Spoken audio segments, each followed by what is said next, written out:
Howdy. Welcome back to MCubed. We've got a good old cinema scoop today, once again with Greg, with Greg and Jamie. There we go. We'll get it right eventually, like one of these days. But I think this is going to be a really good one. We're doing the presidential debate style like we did for Stargate coming back as either a film or a TV show a couple weeks ago. But this one, we're getting a little more dicey, a little more touchy, a little more fun in the world that we know of in the film industry at the moment. And whether SAG should have ratified the deal like they did, which I believe Jamie, I think I pointed there, will be devil's advocating for. And Greg, who is a SAG member himself, voted no because of the reasons he will give soon. I think it's going to be a really fun stream. We're going to start with some opening statements here in a minute. Merry Christmas to everybody. I like the 80s vibe intro music. Howdy. Greg, discussions are always interesting. Thank you, Sarah. There's like usual, like a presidential debate, we're going to have opening statements. We're going to have questions. Each person's going to have 2 minutes to respond. And then we're not going to do 30-second, like a minute rebuttals. We're going to kind of open-end it a little bit, kind of just open-ended arguments. So keep it civil or I'll move it forward. Sound good? Let's do it. Is there anything else y'all can think of that y'all want to say before we jump on into this thing? I'm ready when you are. Let's go. All right. I just had a stupid joke, but I can remember I'm not on my channel, so I can't sit here and go, I'm right and you're wrong, and I can't do that normal joke that I do. So because I'm guesting, so I've got to shut up. Normal, it's my channel, my rules. I don't have any polls at the moment, so y'all are gonna have to let us know in the comments as we're going along whether you think Greg or you think Jamie is winning this side of the argument per question. Sound like a plan, y'all? Booyah! All right, so opening statements. Would y'all like to do a little rock paper scissors? Who's going first? No, excited. Yeah, Harris, you got a coin? Oh, rock paper scissors. Ready? On shoot. 1, 2, 3, shoot. Okay, that's 1, 2, 3, shoot. Yeah, you won. All right. Yeah. Would you like to give opening statement first or put it in Jamie's corner? I'm gonna go last, actually. All right, Jamie, open us up, please.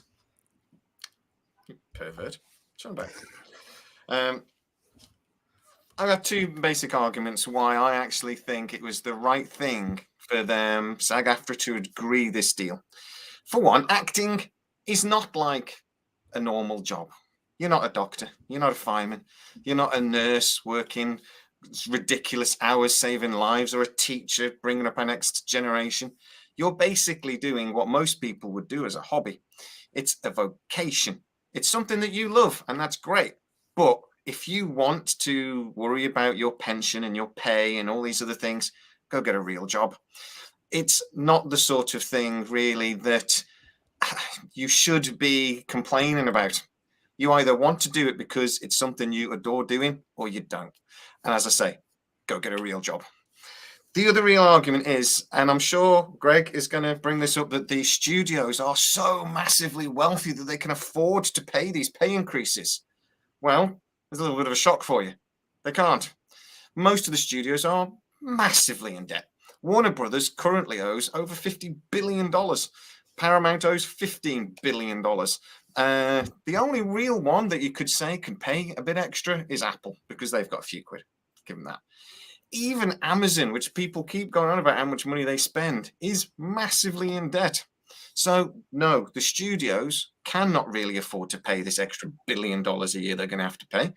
And really, the actors, I think, have shot themselves in the foot by demanding it. In Britain, the car industry in the 80s, they all went on strike. And we know what they all went on strike, and we fucked the car industry. We now don't have a car industry. That's what Hollywood's going to do to itself. Okay, done. 20 seconds to spare. All right. I thought you stopped me. Oh, I thought you told me to stop. I rushed then. No. I was saying 30 seconds. I'll give you a 30-second. Okay. I didn't realize. Never mind. Wait, that was the pro argument? Oh man, this is gonna be all right. Cool. Woof. Going in hot, coming out swinging, as Peter said here. All right, Greg. Time for your opening statements. I will let you know at about a minute and a half that you got 30 seconds left. Copy that. Ready? Yep. All right. First off, thank you for having me here today. Very excited to be a part of this. My no vote on this agreement did not come easy. I tried to review as much information about the agreements as possible, and it was after being on the picket line for over 100 days and like supporting the strike for the WGA, seeing them basically get everything that they asked for, and then seeing the deal that SAG AFTRA got, I honestly felt left wanting. The two biggest sticking points I have are AI, because we have to accept the fact that the reality that AI is here. And a lot of folks who wanted to vote no said, well, we can just say no to AI. No, you fucking can't. That is impossible. AI is here and we have to deal with it. But I don't feel that the protections that SAG got go far enough. There's a lot of things that I think are easy to exploit. A lot of things are punishable by fine, which is just a price for a rich person to be able to, an extra price that a rich person has to pay in order to be able to do something. And it's also like relying on corporate responsibility and blind trust in corporate responsibility to do things like delete biometric data as they promised after a shoot is done or a project is done. I don't have faith in large corporations to be able to do that. My other big complaint about this is the bonus structure that they have now brought in for streaming instead of residuals. Residuals were a lifeblood for actors and how they made their living. And residuals on streaming have been abysmal. You have series leads who have, tens of thousands of streams of their shows getting $37 as a 90-day residual check for a lead role. That's insanity, and nobody can live off of that. You are literally turning what is a respected career path and vocation into a hobbyist fun thing to do. So yeah, that's why I voted no. Yeah, that is 2 minutes right there. Mhm. And I think those were some pretty strong opening statements from both sides, which is pretty fun. Let us jump into this thing. We're going to start here talking about wage increases. And let me read you the statistics before we actually get into the question. Wage minimums for performers will increase by 7% effective immediately, followed by another 4% increase in July of 2024 and a 3.5% bump in July of 2025. Minimums for background actors, stand-ins, and photo doubles also will increase, rising 11% effective immediately, followed by another 4% increase in year 2 of the contract and a 3.5% increase in year 3. So that being said, are wage increases truly necessary? Is it just a group of millionaires asking for more money, or are we seeing a legitimate decline in the middle class of the entertainment industry? Jamie opens us up with statements. So Greg, you want to take it first question? Yeah, sure. All right. Hold up. Let me put this clock back up here, and whenever you're ready, I'll go. My complaint isn't with the wage increases. I actually think that wage increases compared to previous contracts are record-setting and an excellent trend. These almost keep up with the increases in the standard of living. My brother, when the last time SAG went on strike in, I want to say it was the commercial strike, 2003, he calls me up and he's rather conservative. He was like, what are you striking for? Does Tom Cruise want another Lamborghini? And I'm like, this is not the union wages here that are being negotiated aren't about the millionaire pay. That's why you have a manager. That's why you have accountants. That's why you have lawyers. Those teams negotiate above the base rate. We are literally negotiating minimum wages for the poorest and most vulnerable actors, the people making the base rates. So having increases that go up commensurate with the standard of living or almost close to it, that's a great thing, and we need to see more of it. My problem is that it doesn't matter how much money they keep throwing at you if there aren't going to be any jobs left. Booyah. You said that with a whole minute to spare. Booyah. Well, Jamie, would you like to come in here with another argument, counter argument? Would you like me to repeat the question, or you got it? No. I'm just smiling because I might go to hell for what I'm about to say. But I'm going to say it anyway, because it is an argument and this is a debate. So, first of all, above inflation increases. I mean, Greg there mentioned it almost keeps up with standard of living. Nobody is keeping up with standard of living increases at the moment. So, I mean, a bunch of actors going, we want standard of living pay rise. No, nurses need standard of living pay rise. Actors don't. The other big really whataboutism? Okay. And that thing I'm saying is above inflation increase. Minute and a half. Keep it going. Acting is a vocation. people don't generally get into acting because they just happen to find they've got a talent at it. They love it and they pursue that career. So again, you're in this role, in this job, because you want to be. It's not like 99% of people that are in the job that they have to just pay their bills at the end of the week. So again, for a lot of people that are in jobs they hate, this feels a bit like moaning, when actually you're doing the thing you love. But the real thing is, we are talking about minimum wage here. I would argue if there are so many actors on minimum wage, maybe there are too many actors. Maybe there are too many people that all they can get is the absolute minimum. If there were less actors, and I am going into the Scrooge argument here about the poor. If they want to have poor, just die and there'll be less of them. But if we had less actors and there was a bit of competition in the market, they wouldn't all be getting minimum wage. So maybe there are just too many damn of you, and maybe a few of you need to go and get a job instead. If a few of you went and did teaching qualifications or something, there'd be less actors, and the actors that were left would be able to request a little bit more money. Maybe there's just too many of you. That'll do me. Yeah, 15 seconds to spare. It is open argument. Whoever wants to go. All right.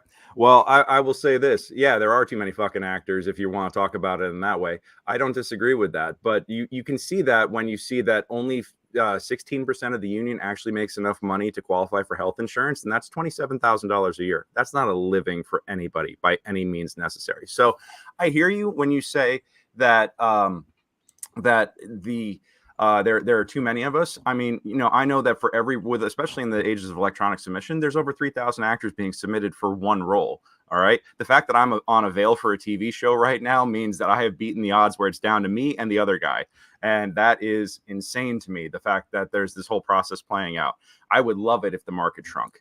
But, saying that because this is a vocation, that this is something that we choose to do, that we just don't deserve to be able to make a living wage and be able to make a living at a craft at one of the oldest art forms, one that's been around since the beginning of time. I disagree with that on its face. I mean, let me tell you, how much Netflix did you watch during the pandemic, Jay? You're welcome. All of it, even the Spanish crap. Yeah, exactly. So you're fucking welcome. All right. The fact we provide a service, and we provide something that is incredibly important to society. We entertain, we inspire, we intrigue, we are modern day raconteurs, and we are an absolutely necessary part of society. And just because that this is something that we feel called to do does not make it any less valid of an art form or a way that is or a career field where we should be treated legitimately as respected as workers. But I mean, you agree though that there are too many actors if so many of you can only earn minimum wage. I mean, if I would say that if I'm only earning minimum wage, I'm not very good at my job. Sure, but the problem is okay, well, there's two things about that. Number one, most of the union isn't even working, so they're not making anything at all. They say that the auditions are the jobs, and booking a show, booking something is actually like the vacation, or the reward for just constantly being put up with no. I'd say at any given time, maybe only 5% of the union is actually working. So it's not like we've got 111,000 members working all the time, and this is the pay drain. And on top of that, because of a number of economic factors, it's actually the fact that that TV has trended towards stunt casting with star power and bringing in celebrities that command top dollar, that show budgets, which are already stretched thin, have eliminated the middle class, where there's no such thing as mid-tier pay anymore. And even folks who are like multi-day guest stars are now making scale on those roles because they have to be able to afford to pay the A-lister or top tier B-lister that is that is the show's anchor at this point. Okay, so yeah, we're capitalists though, so it's the poor people's fault. Is what you're telling me. So, but the market decides these things, isn't it? That's how capitalism works. So I call bullshit on that, because if you look at how they're canceling projects that never get released just for tax relief, they're not playing the same game that we're used to anymore. It's not about supply and demand. It's not about product delivery. It's not about creating something and selling it. These days, it's about appeasing investors and doing everything you can to inflate your end of year bottom line, so you can get the stocks. And you do that, and they're doing that by any means necessary, including spending millions of dollars on projects and then shelving them and not releasing them so they could get a tax We're not law. talking about shelving things.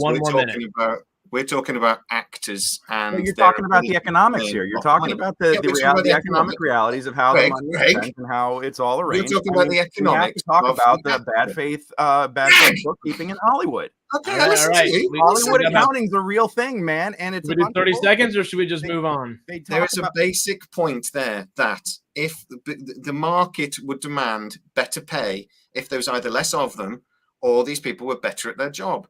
At the end of the day, if they're earning minimum wage, maybe they shouldn't be actors.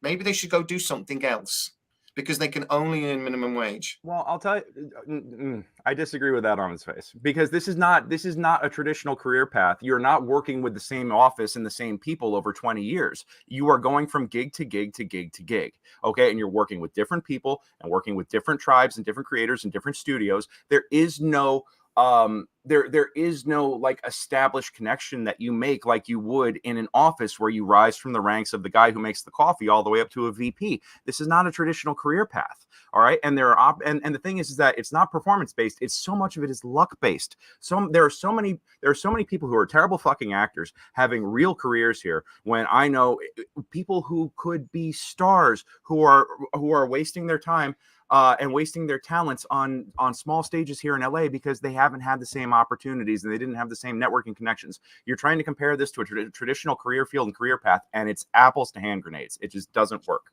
When we're talking about we're gonna probably jump back into some stuff like this in a little bit, but we're gonna go ahead and move on to casting and auditions. So statistics first before we jump into the question, of course.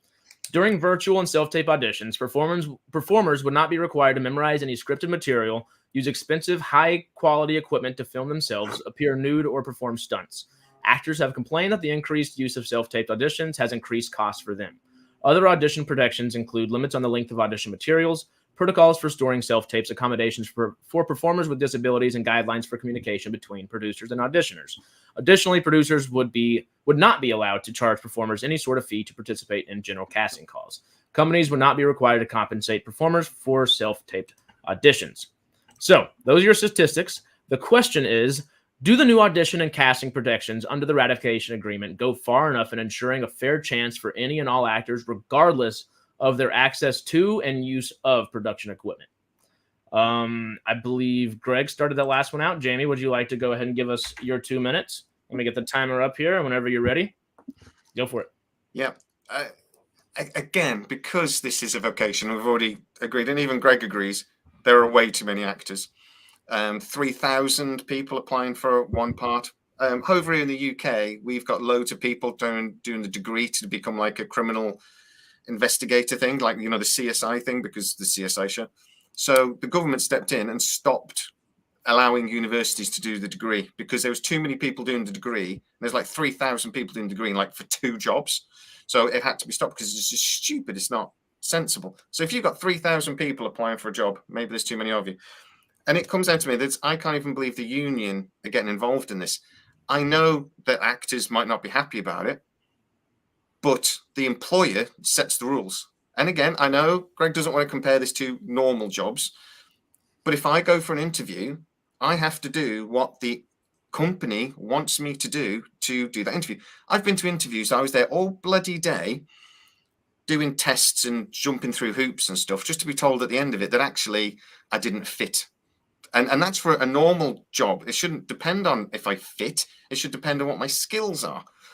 So I was going for a job, and because I was at a low end of my skill set at the time, I wasn't in a position to sort of dictate anything.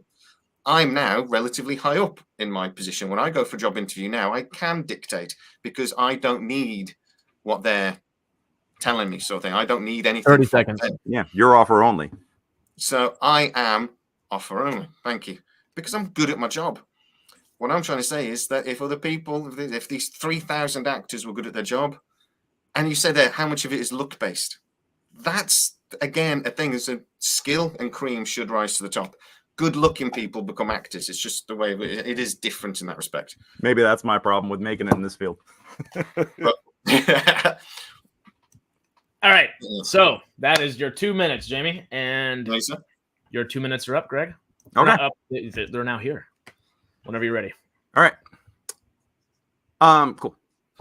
All right. So I actually think that this is a good thing, but ultimately, because man, the number of times I've been sent a ridiculous number of pages to learn for an audition, they expect them memorized. They actually specify in the breakdown, they expect them memorized. It's like 12 to 16 pages of dialogue that with multiple locations, and they have like multiple locations in there, and they sent my wife an audition once a few years ago, and this was like the one that she was like, I'm fucking done. I'm not doing this anymore. And it was literally like 10 pages, and it was 3 different locations, and they said try to simulate all 3 different locations in your self-tape setup. And we're like, how the fuck do we do this? It's like the requirements and the requests that casting would have with some of these self-tapes are absolutely absurd. Now, I do think that it's a reality of the game that self-tapes are here to stay, so I've got the ring light, I got the backdrop, and I've taken classes on how to do this and do this well and try to put forth the most polished audition possible.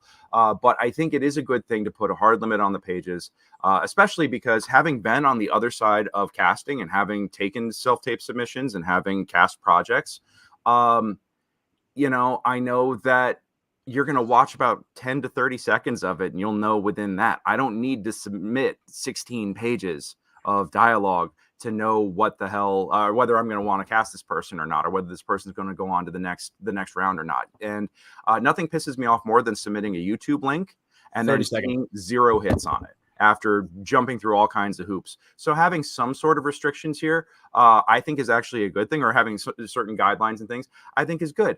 I think they could have been tighter. I feel like they hit the bare minimum for it. But also, again, none of this matters if the computers are running our jobs, which is ultimately why I voted no. But yeah, that was literally 2 minutes. That was perfect there. All right, so before we jump into the rebuttal / the open argument, I did forget to do a little something right after this last one. So it's my first time producing this, so we're getting there. But we're going to call it halftime after this question, after the argument, and we're going to decide who won each round. So start thinking, y'all, in the comments, and decide who won the first round for the first question, and then second question, so on and so forth. So, yeah, we'll let the audience decide, of course. But open argument now. Y'all go for it. I was just saying, I think this comes down to the same argument we've said a couple of times, that at the end of the day, if you've got 3,000 people applying for a job, you've got to think of a way to make them jump through hoops to make anyone stand out. So you're going to have to make the interview process as difficult as humanly possible to get in. I remember I had to, I worked in a thing ages ago, and like hundreds of people applied for this job. So I was given a massive pile of resumes, and they basically said, get rid of 90%. And was like, well, based on what? Because whatever you like, just get rid of 90%. All of these people meet the requirements. So yeah. I was going through it going, well, they support Liverpool. Nope. He's 6'3", I'm 5'7". Don't like it. Don't need tall people in here. And it was literally, we just had to get rid of people. Dude, to agree with you. And this might be a rare moment of harmony here.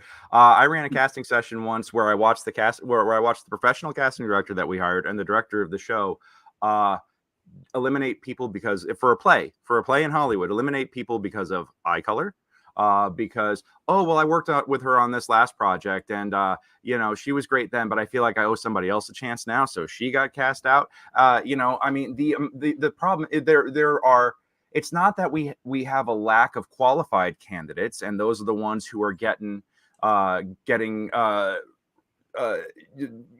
cast off. It's that we have nothing but qualified candidates, and it's you have to come up with ridiculous criteria in order to make it to be able to shave it down sometimes, and that's literally just the process.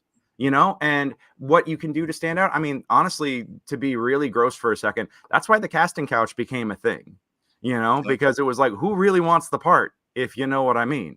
And it's, there's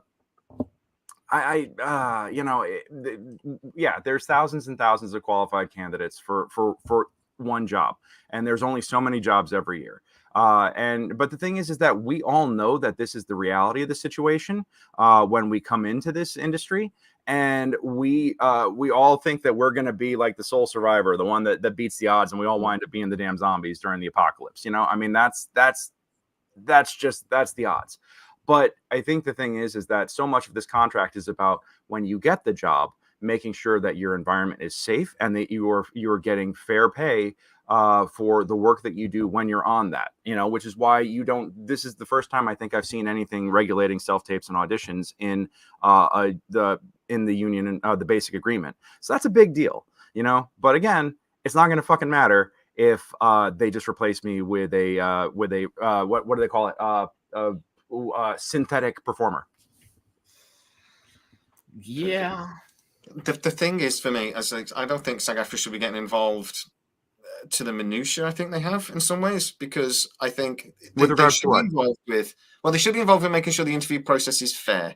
I have rules. It's not about fairness. It's just about making sure that the requests are reasonable. Okay, because you know somebody saying you've got 12 hours to memorize 20 pages of dialogue and get this turned around and sent in is ridiculous. 24-hour minimum.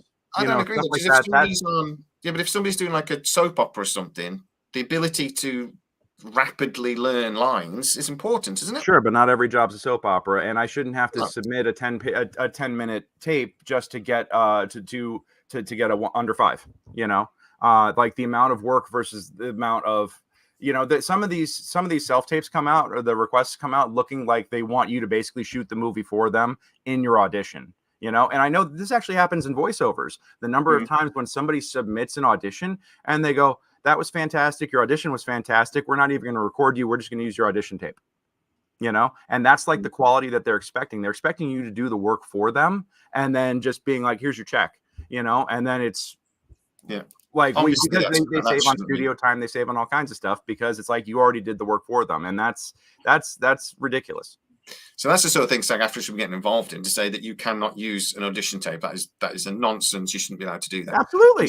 There are rules. There are rules about how I get treated when I go for an interview. That's fair enough. But there aren't rules on what criteria my employer gets to choose. I think. Well, you know, there are certain things that matter. Say that union members are not required to be nude. You know, because trust me, I know theater producers here in Los Angeles who ran auditions. Naked improv auditions in hot tubs. Okay, like I know those guys. I know that they exist. They are real and they're fucking pervy. And these are people who are presenting themselves as producers, luring in people who don't know any better and preying on the ignorant. All right. So some of these things are there to protect the artist from situations where they don't have all the information and they don't realize that the person that they're responding to is not legitimate. You know, if the part demands to be nude on stage, though, would you expect it fair at some stage, at least in the process? And there's rules for that. And there's rules for that. At callbacks, it's expected that you know, but the thing is, it's also known well in advance. So you can do your sit-ups, you can do your Pilates, you could, you know, go on the cleanse or whatever else you got to do. But you're prepared for that, and you're expecting that at one point, I got to drop trowel for this thing.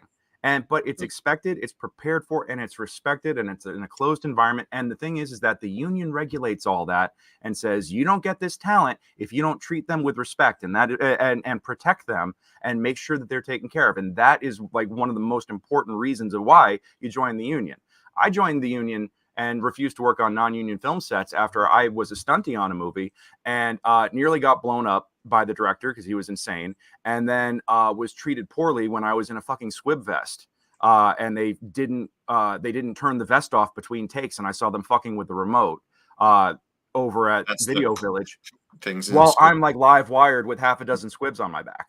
You know, like I was like, that could have gone incredibly, and I had a mouthful of mouth blood and nobody checked on me, so I literally couldn't speak without ruining my face for the next take by spilling it. So like, you know, there's so many things that's about protections for the artists who as an individual aren't able to speak up for themselves and aren't empowered to speak up for themselves because it's us versus a corporate giant, and we're here because we want the job, we need the job, whatever. I actually wound up walking off that set, which is the first time I'd ever done something like that, but I was tired of being put at risk, you know. And then the next movie I did stunts on, this is why I don't do stunts anymore. Next movie I did stunts on, the fight choreographer put me in a hazardous situation where I was expected to catch a 170-pound actor on the fly. And when we did the first take, I leaned in too far because he was short on his jump, and I wound up fucking up my back and was shelved for a while. So like, there's, again, non-union film, and I'm just, the union is there for proper protections. If we had a proper stunt coordinator, if we had crash pads, if we'd had proper blocking and training, and it wasn't just something that was pieced together at the last second, it could have been a completely different situation, and I would have saved myself a lot of pain. You know, I've always thought the Rust movie. Sorry, just one second. The Rust movie showed us why regulation is vital. I've always wondered, though. I mean, particularly in the UK, we have legislation that protects workers and safety at work and all these sorts of things. I've always thought if you've got a strong regulatory body, a strong government basically that puts laws in place, you don't need unions.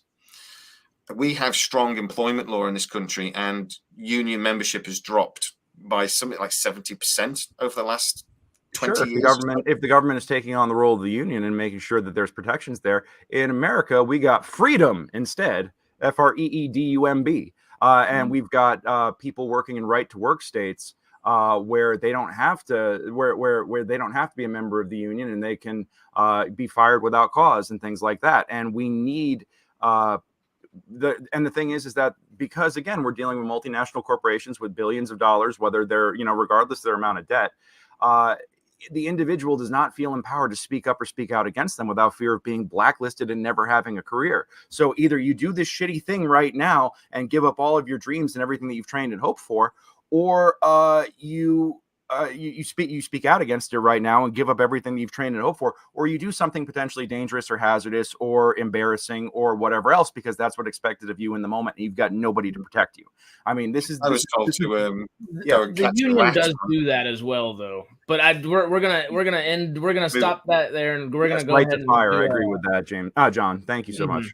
We're gonna go ahead and call it halftime and rally up these tallies over here. I don't think Greg got any in the first round, so I think Jay did win the first round. I saw a lot of J's over G's, but in the second round, I didn't see a single R, and I see a lot of C's. So Crafts beat Rixum round 2, so it's 1-1 so far. We're about halfway through. This next question is a little bit of a two-parter, so it will be a little bit longer. We're going to jump into the streaming bonuses aspect of things next. Let me pull up the statistics right here. And we're going to go ahead and read them off. Y'all ready? All right. Performers will be granted a streaming bonus in addition to residuals if their program is viewed by at least 20% of the streaming platform's domestic subscribers within the first 90 days of its release. 25% of that bonus will go to a newly created streaming payment distribution fund, which will be used for streaming bonuses for additional performers. The new contract also would require streaming companies to share viewership data with the guild. So your question, the first question at least, is a program needing 20% of a domestic viewership on any given platform a reasonable requirement? I'm sorry. Open floor. Whoever wants to take it first, honestly. I think 20% is too high. It's Greg's turn. Let's do it. I think 20. Okay. I have look. This is in place of residuals, so the traditional residual model, and I think this is one of the two big places where we fumbled the bag big time, because we let Hollywood accounting come in and tell us, hey, this is the new way we're going to do things, and this is so much better, and this is what we accepted, rather than traditional residuals of you getting pennies per view and having them add up. Fucking ridiculous. They especially because we may finally be seeing some of the viewership data, but we also find out that it's completely irrelevant. The viewership data is completely irrelevant when Netflix will still cancel like Shadow and Bone, even though it was the top streaming show at the time when they pulled the plug on it. So viewership numbers mean nothing to these guys if it doesn't come down to the bottom line. These bonuses for performances, then tell me how I need to see how the viewership data is calculated, because what counts as a view? What do they have to watch the whole thing all the way to the end? Do they have to? Is it like 5 minutes or more? Like, what counts as a view here, and what gets the points? I know that I usually stop watching as the show fades to black, and I don't sit through the credits unless it's a Marvel thing, and then I know I got to wait for the post credit. But am I shortchanging myself or my fellow actors by not watching all the way to the 100% completion? Yeah, and they've been so secretive about this data that I have very little faith that they're gonna that these books are going to be. I think that the books that we're going to get on what the views are very cooked. Number one. Number two. 30 seconds. Yeah, thank you. Number two, I think that this bonus is bullshit. It's way too low for the amount of money that they're making off the streaming. That it's way too low of a bonus, and the fact that 25% of it is going into a pool to give to bonuses to other people, that might be illegal and is actually being actively investigated right now, because technically that 25% should be going to the actors on the show that earned it. So I've got a few, I've got more than a few questions about this, and the fact that it's replacing traditional residuals, I think, is bullshit. I'm good. Oh, yeah, perfect timing.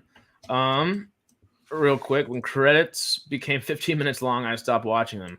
Yeah, it's reasonable, but also that's where the iffiness comes in. So with that iffiness coming in, Jay, what do you got to say, my friend? Don't know. Right. I can't. I have to agree with Greg on this one. I can try and play devil's advocate all day. The only thing I will say is there are rules on what counts as a view. I think it's 20%. You have to watch 20% of a view. I know that's on the Nielsen rating anyway. That's how it works. Nielsen doesn't apply to streaming though. So I mean, that's the standard for television, but not for there is a Nielsen rating for streaming.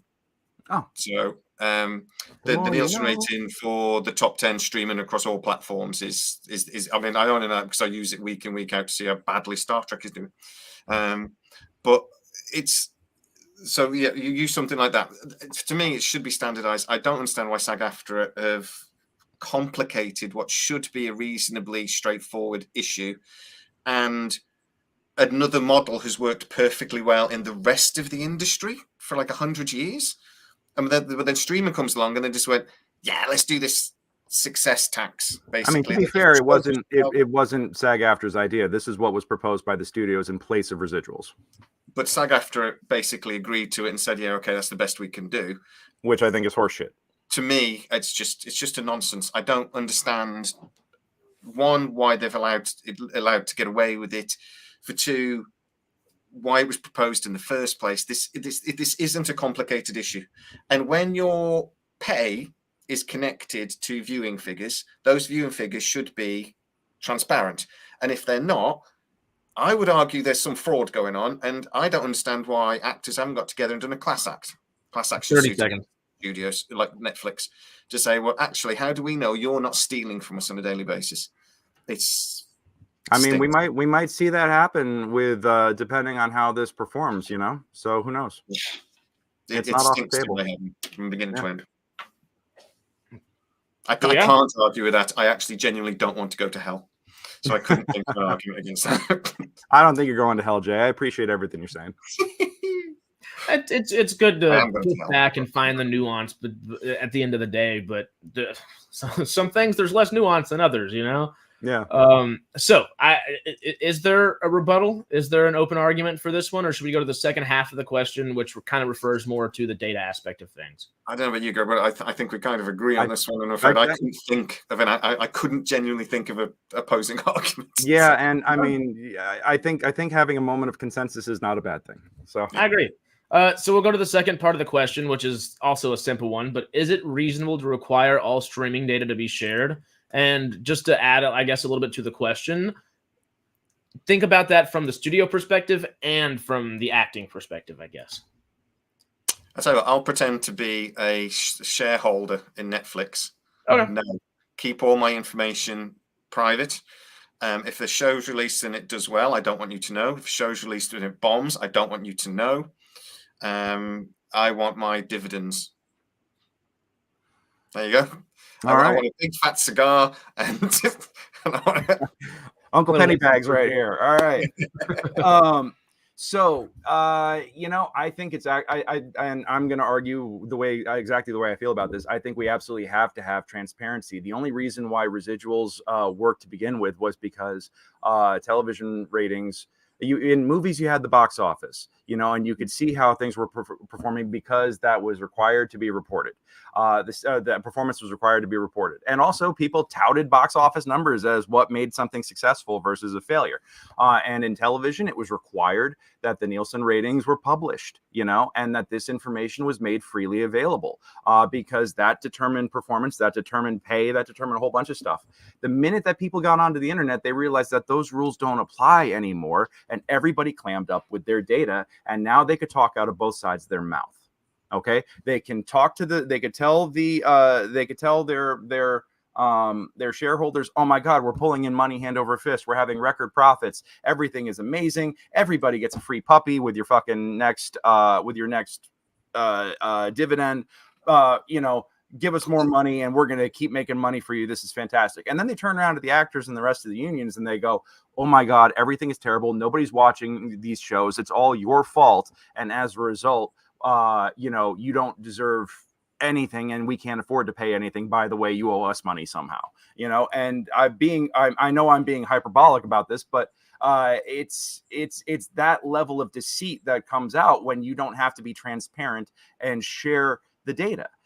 So now the fact that they are agreeing that the data is going to be shared, I think is an incredibly important thing. When the writers got that was huge. When we got that, I think that is incredible for us. I just, this is how it should have been all along. Because we have to remember that now that we're seeing, because for a while there wasn't it Neil Gaiman who was saying, everybody please watch Sandman during its first weekend so we can have a second season. That's fucking ridiculous. And the fact that we don't know how it's performing, and even still, the idea that Shadow and Bone, the top performer on Netflix at the time, got canceled because even though it was the top performer, like that doesn't make any fucking sense unless you're not talking about making the show successful and profitable, and that's not the game that you're playing. We have to understand the fact that these mega corporations are playing a completely different game, and that's about doing whatever's best to inflate the bottom line. And a show being successful does not necessarily do that.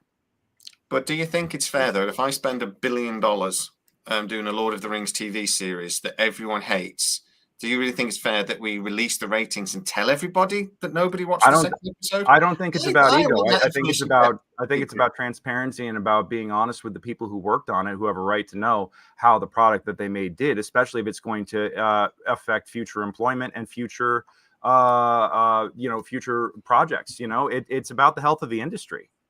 But it'll make the bosses at Netflix look stupid. Oh, they can suck my dick. Amazon looks stupid. Yeah. That's randos. Yeah, I'm fine with that. I mean, ultimately, I'm fine with that because this data tells us how the industry is doing and lets us know if there is a viable career field here. And it's so crucial for this data to be out and correct in order to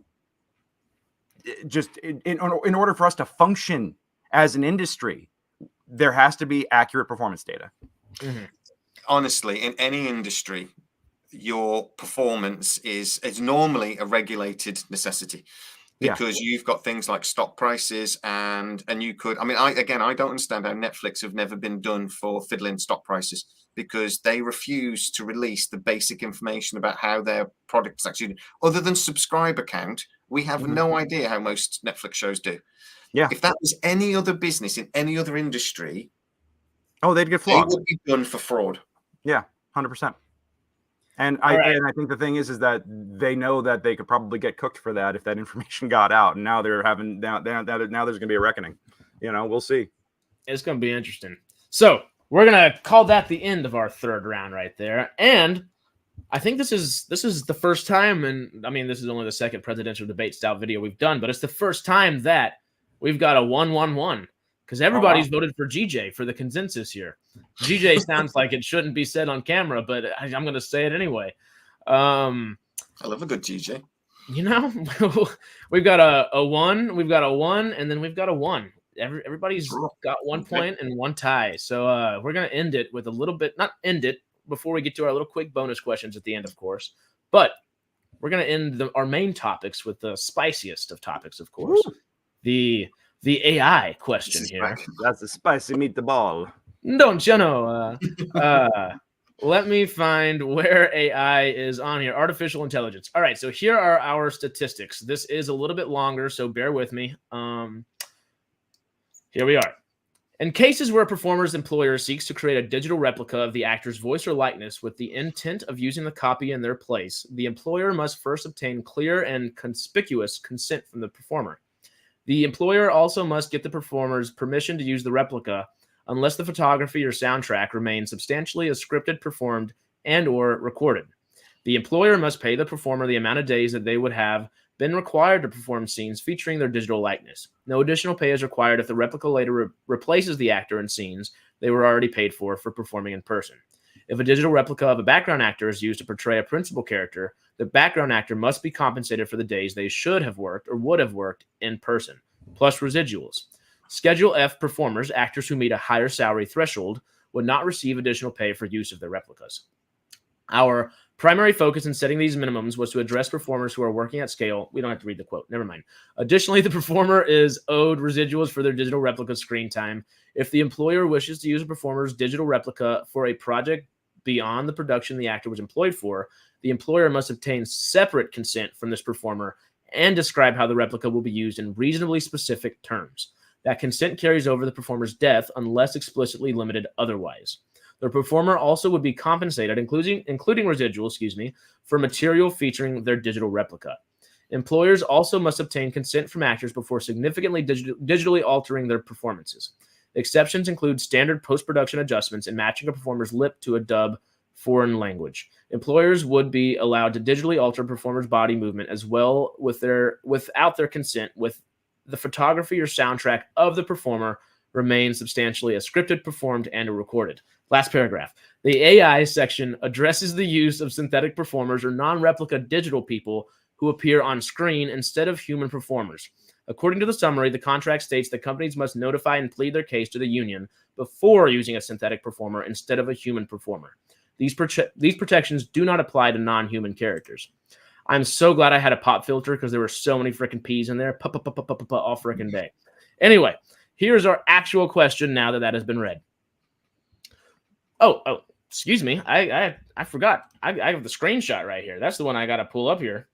We got a special screenshot from, I need to credit this person, at Amy Carrero, which I will type her name in the comment section so we have it there. But Amy Carrero posted this screenshot a few months back, or I guess a month ago, whenever this kind of conversation was really happening and right before the actual vote happened. And she said why I voted yes for SAG AFTRA, for the AI aspect of things at least. I voted yes because the premise that we can say no to or somehow reject AI is false. That was never part of the multiple choice. The choices are A, work without AI protections, or B, work with AI protections. I liken it to someone yelling, say no to inflation. Would love to, but that's not an option. We can only mitigate its effects as best as we can. There is no world in which our union or any union can opt out or halt AI. What folks are actually demanding is federal regulation, which is up to Congress and our lawmakers. So that's more of a yes or no and a continuation off of that. I believe Greg opened up the last. So Jamie, would you like to bookend us here with the AI? Yeah, I'm gonna go let me get your timer up here, buddy. Whenever you're ready. Every other industry has had to go through a period of mechanization, and that's kind of what we're seeing now. We're seeing technology get to a point where it's actually starting to replace humans in this industry when you haven't seen that before. And the progress and the evolution when technology gets to this level is always painful. But it has to happen. And at the end of the day, again, I'm talking about markets and how the markets control how things work. If something, a tool or a way of doing something is cheaper, more effective, creates more fine, whatever, is easier, quicker, it's going to take over. So if AI gets to the point where it is actually, and it's not at that point now, but if it was actually able to start replacing writers and it's cheaper and quicker to do it that way, that's what's going to happen. Now, I know we can talk about regulation and rules. SAG AFTRA has got a deal here that is very, very complicated. And I would actually say that's a brilliant thing because it creates a whole new industry because actors now are going to have to hire people to try and figure out these rules and figure out when they're actually being screwed over or not. So it's created a whole new industry. So thank you very much. For lawyers, yeah. Lawyers, exactly. And lawyers deserve it. They have to go to school for like 8 years. So yes, let's get it. And you'll be billed by I like how lawyers are a legitimate career field while artists can go fuck themselves. I like how that's the through line here. 30 seconds. Pretty much. They go to school. You guys don't go to school. We do need regulation. That really is the government's role, definitely here and worldwide, and not just about acting. AI is an existential threat in lots of fields that we need to make sure. This is potentially a very dangerous technology. But to be honest, it's dangerous in real industry. Actors complaining about it is like, boo-hoo, I might lose my job. We're using AI to design things like planes and stuff. That needs regulated. That's a serious argument. That is 2 minutes. Greg, okay. Would you like to give us yours? Yep. All right, whenever you're ready. Let's go. I can't believe I said some of that shit. All right. So, yeah, fuck this agreement. Here's the thing. I had never said that AI is not here to stay. I embrace the fact that we are going to be bowing down to our robot overlords here very shortly. I mean, that's just reality. Technology coming in, absolutely. This is going to happen. This is the reason why actually I hesitated so long before voting no, was because so many of the no arguments just said, well, we could just ignore it. You know, like we can opt out of AI. No, we can't. This is reality. This is now where we live. I accept that. My problem is that I don't believe these protections go far enough. A lot of the penalties are fines, which is just a price that a rich person can pay to get away with something that a poor person can't. All right. So that is my biggest, that is one of my biggest problems. And I think that we're going to see actors getting run roughshod as studios decide that it's going to be cheaper to pay the fines than it is to actually do things the quote unquote right way. We see this all the time when they have 20-hour production days and the lengths of shoots and stuff like that. This is the reason why IATSE has to fight for 12-hour turnarounds so people can go home and get some sleep. You know, like they are fine with paying these ridiculous costs. And we say, we'll fine you. The fines mean nothing to these studios because they will pay them because ultimately they think that they're going to make more money back, or they can now write off the loss. And that works in their favor as well. You know, and it's also not going to matter if the project gets shelved. Thank you. I will also say that anybody who's kicking this down, I have a lot of stuff to say about this, but I will, just to be brief, I will say that anybody who's hoping for government regulation to come in and save this, I'm on the board of a trade association of theater producers. Okay, so I'm actually on the business side of the table for theater, and I've been working with the state government of California about helping small theaters, and expecting the government to do anything correctly with nuance and being able to come up with a perfect solution is just not going to fucking happen. Oh, yeah, I can say this from firsthand experience. That is, I do think yeah, sorry. I think Greg's 100% right about that, but I think the American government system is a completely different argument, but massively broken. Here in the UK, we do regulate things and we do protect people through law. God bless you. It feels like federal law is a bit. They try to at state level, I think, but so. My point is though that AI is being used in industries now that can actually affect lives. Look, at the end of the day, guys, you guys lose jobs. That's terrible. Don't get me wrong.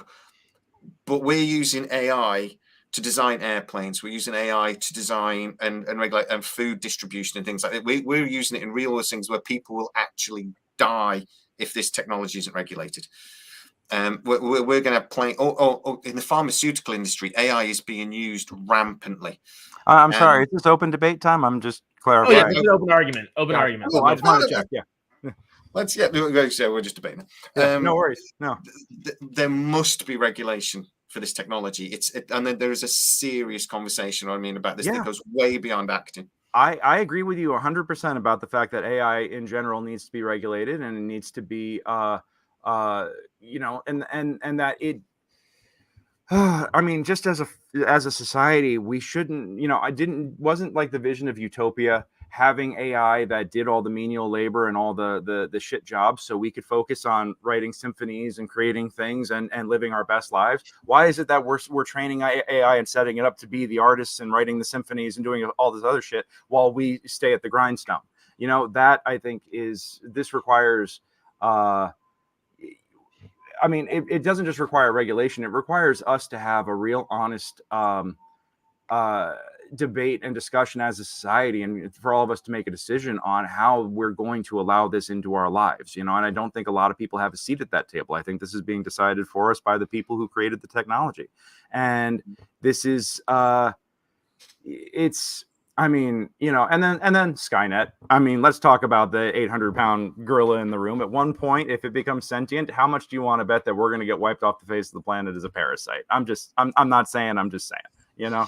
So I think that AI is going to be a pinnacle revolution for us. I don't trust us to use AI responsibly, and I also am scared that the idea of leaving it to the government and making it the government's responsibility to decide how best it's to be used. I don't have, the problem is that the US government's going to come up with one size fits all solutions that don't fit anybody, you know, because that's kind of, you know, I used to be as, I guess I'm becoming more of a realist. I don't want to say that I'm heading right, because I've always been incredibly left. But I don't have, I've lost faith in humanity, like more so than faith in government. I've just lost faith in humanity. So, you know, in humanity to do the right thing. I have. Let's hope Skynet doesn't lose faith in humanity, because then we will get. I do think one problem with AI is, though, as well, it's a tier above. It's the next level of computer generated anything.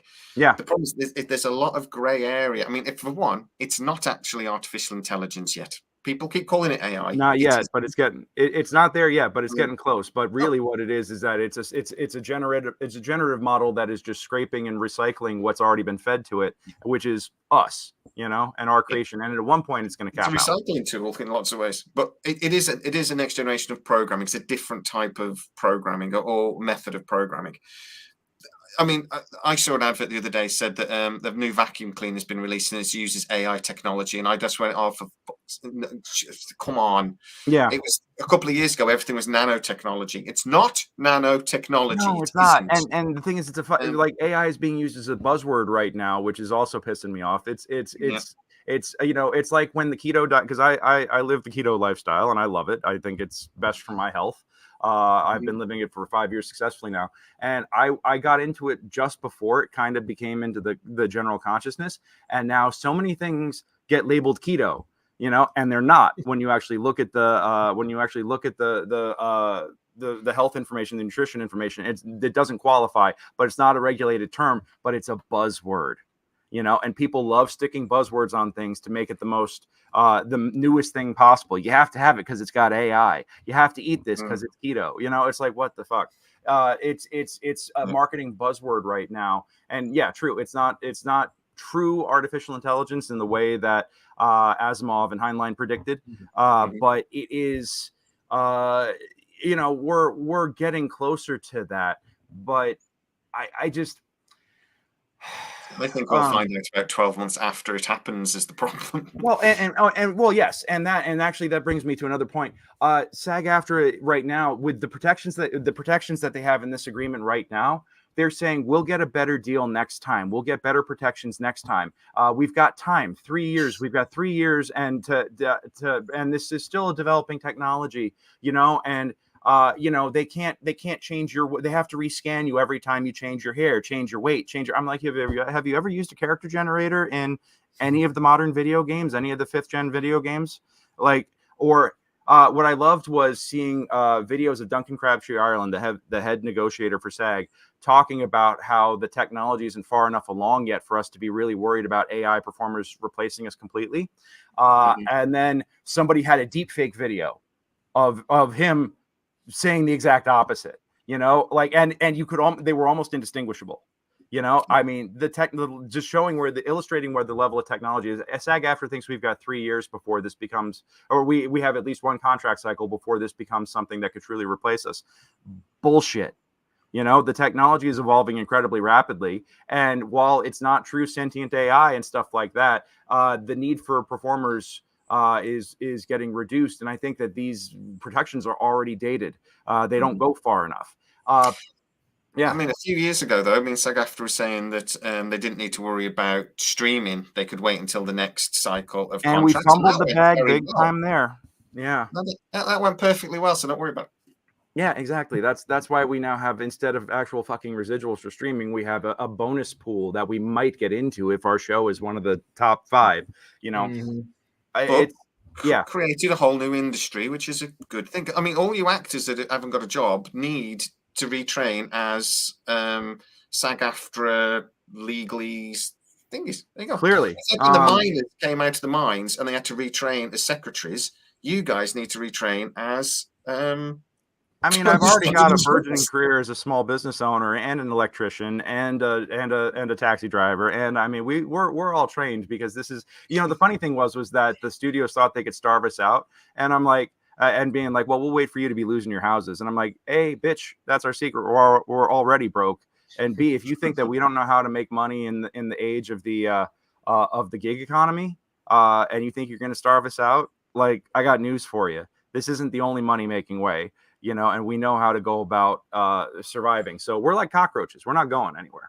I think my biggest concern is actually, and my biggest concern about this whole thing is that isn't so much altering the performances or of the actors and things like that. I mean, you know, I know that there was one actor who said that I didn't cry during that scene, and there was a whole face full of tears in takes, and they were like, oh yeah, we added that digitally, don't you like it? I think that is reprehensible and incredibly offensive to fundamentally alter somebody's performance like that.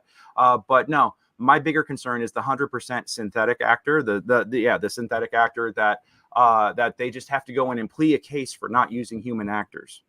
That's the threat.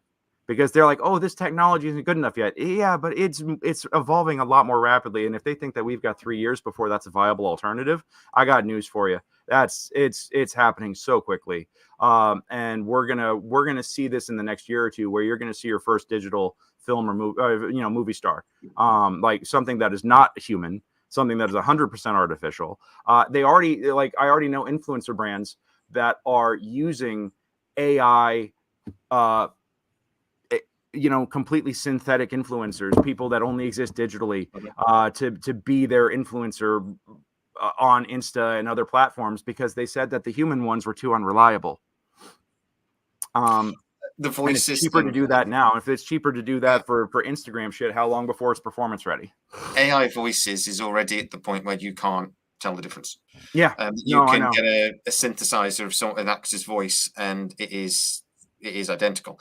I mean, but the problem is, how do you regulate against it? Because you could change it by just a bit, and you might recognize it and think, oh, I think that's Jack Nicholson. But the thing will say, well, no, we changed it just enough that it's to get around. And this is how people get around copyright law and things like this now. Or a company will recreate a new clever thing on a car, and then all of a sudden the next Ford have got a very similar model, but just different enough that they don't have to pay the original people any royalties.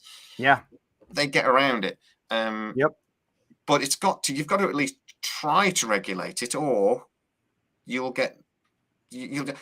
At the moment, I keep saying this about there's a band over here that keep releasing Oasis songs, and they sound like Oasis songs, and they synthesize the voice. And Noel, the lead singer, thinks, oh, isn't that brilliant?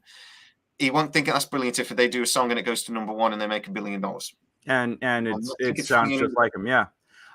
Sarah, I see in the comments here, it sounds like SAG needs to educate their members on what AI can do.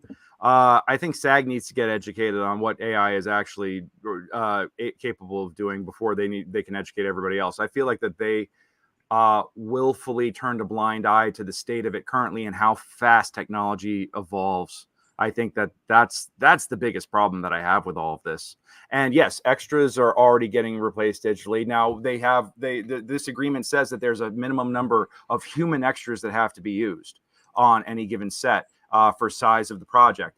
But this is how long before that's negotiated down. More importantly, there are clauses in here, and this is what's got the stunt people up in arms. An actor can consent to have their AI double used to do stunts in place of an actual stunt person. The actor gets to decide whether a stuntie gets a job or not.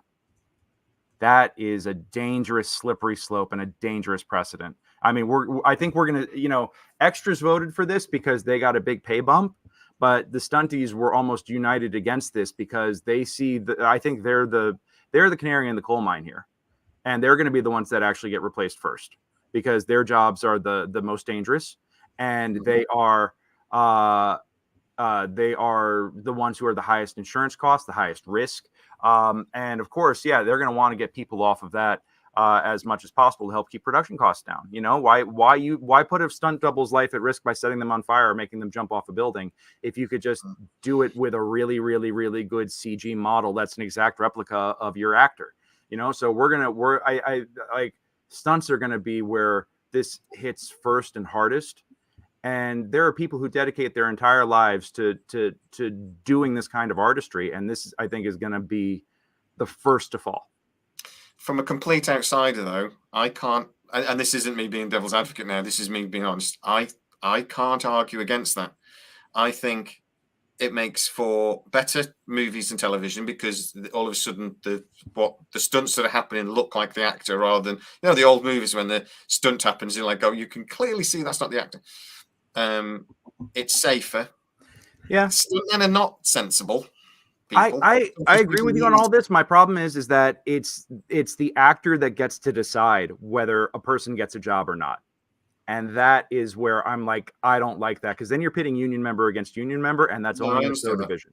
But I mean, some industries do fall away as technology overtakes them, and it might hurt at the time. But we don't have as many coal miners as we used to. We don't have those guys that climb up the scaffolding like we have. In the car industry, we don't and we don't have people dying of Jay, I agree with you on all this. My biggest problem is that I don't think that the deal that the union is presenting addresses reality, the reality that you're talking about. All right, and that is why I voted no on it. I think that they're turning a blind eye and saying, look at all these pay increases that we got. Pay increases don't fucking matter if there's no jobs. Because then they could promise, they could be like, every extra gets $1 million and a puppy. But if there's nobody getting hired as an extra, they don't have to pay out shit. I mean, that's the thing. And so to say that the technology isn't far enough along yet, it may not be right now, but that doesn't mean it won't come up fast. I think that they think that the waiting until 2026, by that time, we're going to see a proliferation of this stuff, and we're going to already see it overtaking. And we already see it overtaking and replacing jobs and affecting industries. And for SAG to say, no, we can wait until 2026 to get better protections, I think is completely ignorant. And I think that they went in, I think they got their asses whooped. They got what they could get away with. And that they had to sell like the best deal possible to the membership, and that it wasn't a good deal. So it breaks my heart. And trust me, I know that if the no vote had actually carried, that's completely uncharted waters, in terms of where do we go from there? And that's terrifying.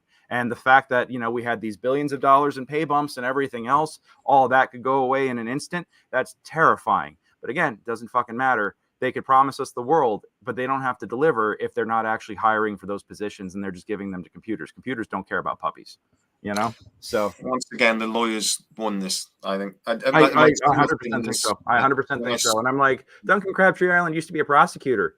I'm like, motherfucker, where were you? I mean, just I want to believe. I just feel like there's a lot of magical thinking in how this is actually going to go.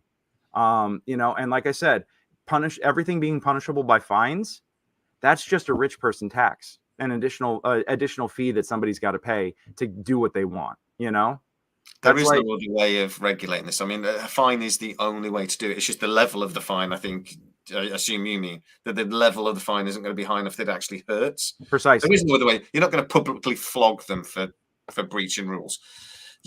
Fining them is the only way to do it. I mean, or you could ban them from the industry if they. I mean, I think that studios who repeatedly violate these things shouldn't be allowed to use union talent anymore. Maybe that's not the best solution, but the union should just be like, we're not going to do business with you anymore until you actually like respect the talent, and don't and stop just paying fine after fine after fine. But I already know that's not going to happen. You want to know why? Because studios regularly go into double time almost daily on production, and double time is when you're pushing over 16 hours in a shoot day.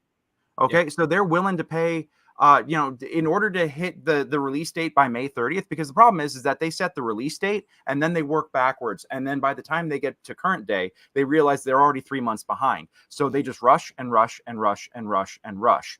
And as a result, they're fine. It's like they call them fratter days, where you get a call at 6 p.m.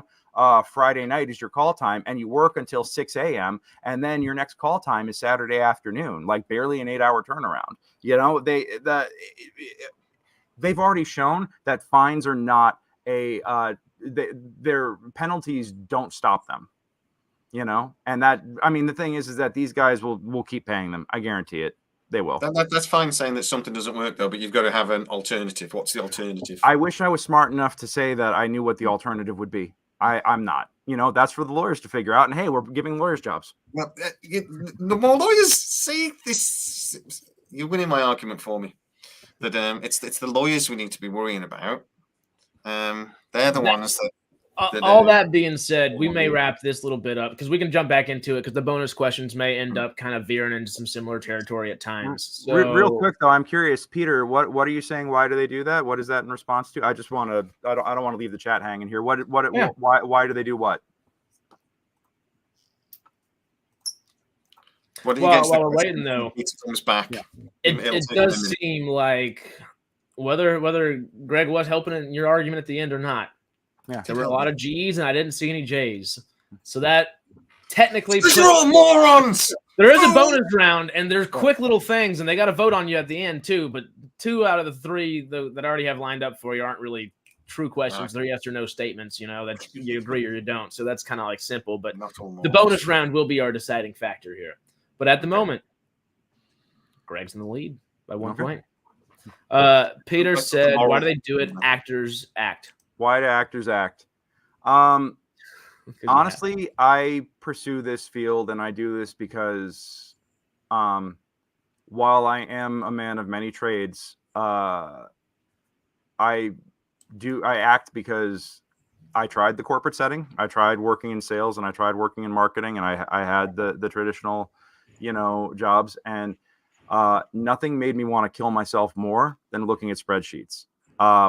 This is where I'm happiest. This is where I feel like I have a calling. This is where I feel like I have a talent. This is where I feel like I've got gifts to give to the world, and that this is, I have a true passion for it, and the American dream, for what that's worth, for whatever the American dream may be worth in these days, the American dream was about being able to, if you pulled yourself up by your bootstraps and you worked hard enough, you can do anything, and I still want to believe in that. I don't think that it, I think that the landscape has fundamentally shifted, and that the American dream isn't necessarily as viable anymore. But I grew up, as a kid in the 80s, and I was told over and over again that if you work hard enough in this and you have integrity, that you can be whatever you want to be. So I chose that, and I went in as hard as I could on that, and that was what I dedicated my life to.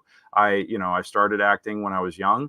I trained in school. I've trained with professional theaters around the country. I've also trained myself as a writer and an artist, and and I don't think that, well, I mean, I if you love your job, it isn't work. It's a lot of fucking work. Okay. I mean, and let me tell you, I'm also incredibly passionate about the small business that I run, but I'm passionate about my acting career in the same way. I hated working 9 to 5 so much that I went out and started my own business, and now I work 24/7. It is work. It is. I think what Peter means is it's particularly over here. It's saying that if you love your job, you'll never work a day in your life. And that's a state. That's a saying here in the U.S. too. And the thing is that it's I don't think that just because I love what I do and I'm happy in my work doesn't mean that I shouldn't be paid fairly for the work that I do. I reject that I reject the notion that because I'm happy in my job means that I shouldn't be paid for it or I shouldn't be paid fairly for it. I think that's crap. I think that you can be happy and be paid fairly. That they should not be mutually exclusive. Loads of people think I shouldn't or we shouldn't earn money doing YouTube. I get comments all the time about money. Is what I want to be paid. I mean, exactly. I mean, and the thing is that I work really hard. Yeah, and I have to frequently stop. I have to try to stop myself from turning every interest that I have into something that's monetized. Like I love playing tabletop role-playing games. If you look behind me on my shelf right here, this is all just my 5th edition D&D books. Like I have shelves down at my theater full of all the previous editions, completely stacked full, and cases of minis and stuff like that. And during the pandemic, I started, like, for money, I started running games for people online. But this was a hobby of mine for 35 years. And now it's something that I'm running as a business. You can go to gmgreg.com and run, quick plug. You can go to gmgreg.com and book me to run a D&D game for you, but I feel like that there's such a hustle culture and a hustle mentality here in the US that everything has to be monetized or otherwise it has no value. And I hate that I've kind of bought into that. But at the same time, monetizing one of my biggest passions and hobbies outside of acting allowed me to keep my theater that I was closed and was while we were on lockdown, and I still had to pay full rent on it every month while it was closed. So having to cough up an extra $2,300 a month when I didn't have an income, I did what I had to do. So like at one point. But now that we're out of it, it's like, do I just go back to it being a hobby or do I keep running it for money? And I find that it's a bit of both, and it's tough for me to decide like what I'm going to do with that in the long term. But again, I also have to survive while I'm trying to make it as an actor and competing with 3,000 other people. And even right now, one of the things that I wish that they did back during the last round of negotiations was have better communication from casting, because I've been on avail for a co-star on a TV show for 5 days now, and I haven't heard anything from casting. They called me on Friday, said, "Hey, you're on avail." They said originally it's going to shoot Wednesday. They said it was supposed to shoot today, but when I talked to my manager yesterday, they were like, "Oh, they pushed it back 24 hours, so you might hear tomorrow if you still get it. If you're still in the running for it." I haven't heard anything. And I'm betting that it's going to come and go, and they probably went with the other guy. But being on avail means that it's down to me and somebody else, and I think they picked me to be the backup. But that, hey, you know what? The thing is, you could be the second best choice for the role. There's only one job, and it's positively fucking Sisyphean. Yeah, because that can get a little dicey as well, because you're not taking other jobs while you're waiting for that. I can't plan tomorrow at all, and I've had to turn down a number of things because I have to be available for this. But I think they've already booked the other guy. I'm betting they put him through wardrobe and everything already, and that they're all set to shoot tomorrow.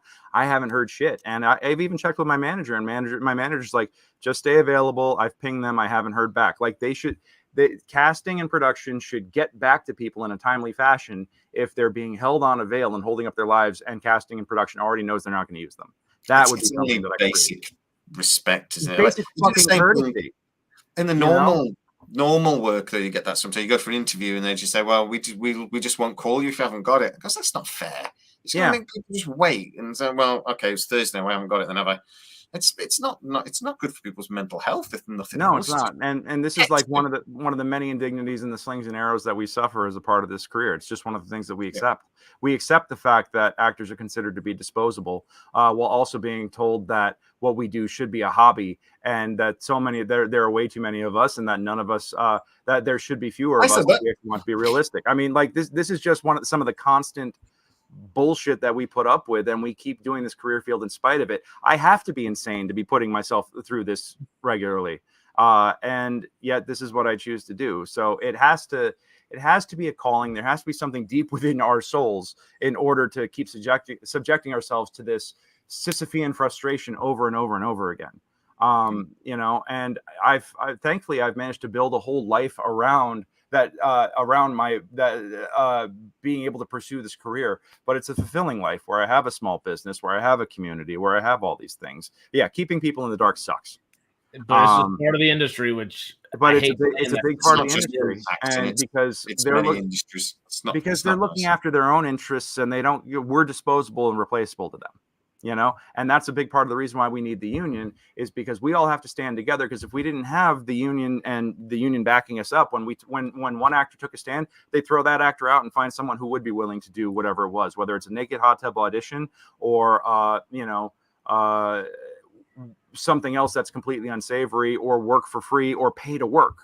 There's all kinds of things. So this is the reason why the union is so important, and which is why I'm so frustrated with how this round of negotiations went, and the contract ultimately resulted, because the union is what we rely on to protect us. And if I don't feel like that the union has done a good job in that this time, I don't know what the hell else to do. All right. Well, from the comments, I saw more G's than J. So round 4 does go to Greg, as we said. Just to touch on that, just because I like the question, why do actors act? For me, at least, Peter, it's like a psychology kind of thing. It's an intrigue. It's an inquisitiveness.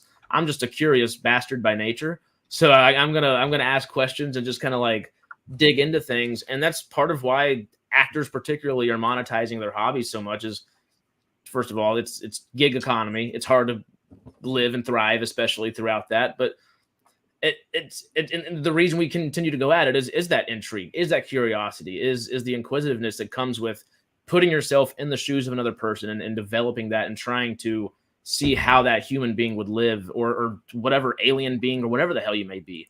It's just it's that human natural curiosity. What are human beings besides adaptable bags of water and flesh?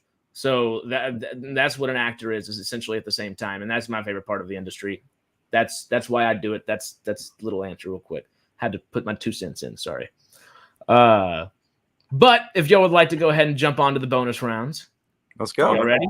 So there are 2 other points to the SAG agreement, the SAG ratification deal. I'm pretty sure they're both going to be yeses for y'all. Just say if you agree, yes or no. We don't have to take the whole 2 minutes. If you'd like to, you can. But these 2 are pretty straightforward, I would say. But in the spirit of being fully whole in our argument and in everything in the debate, we will cover these 2 topics as well. So, yay or nay? Was this a good idea or not for ratification? Sexual harassment prevention. Yeah, probably. Do I even need to read the whole thing, or no? Sexual harassment should be encouraged because it's funny. No touching. It should be like when you're in a strip club. No touching, but everything else is fine. It's funny. Come on. All right, sweet cheeks in the morning. Everyone loves that. Okay. Sexual harassment should be fine.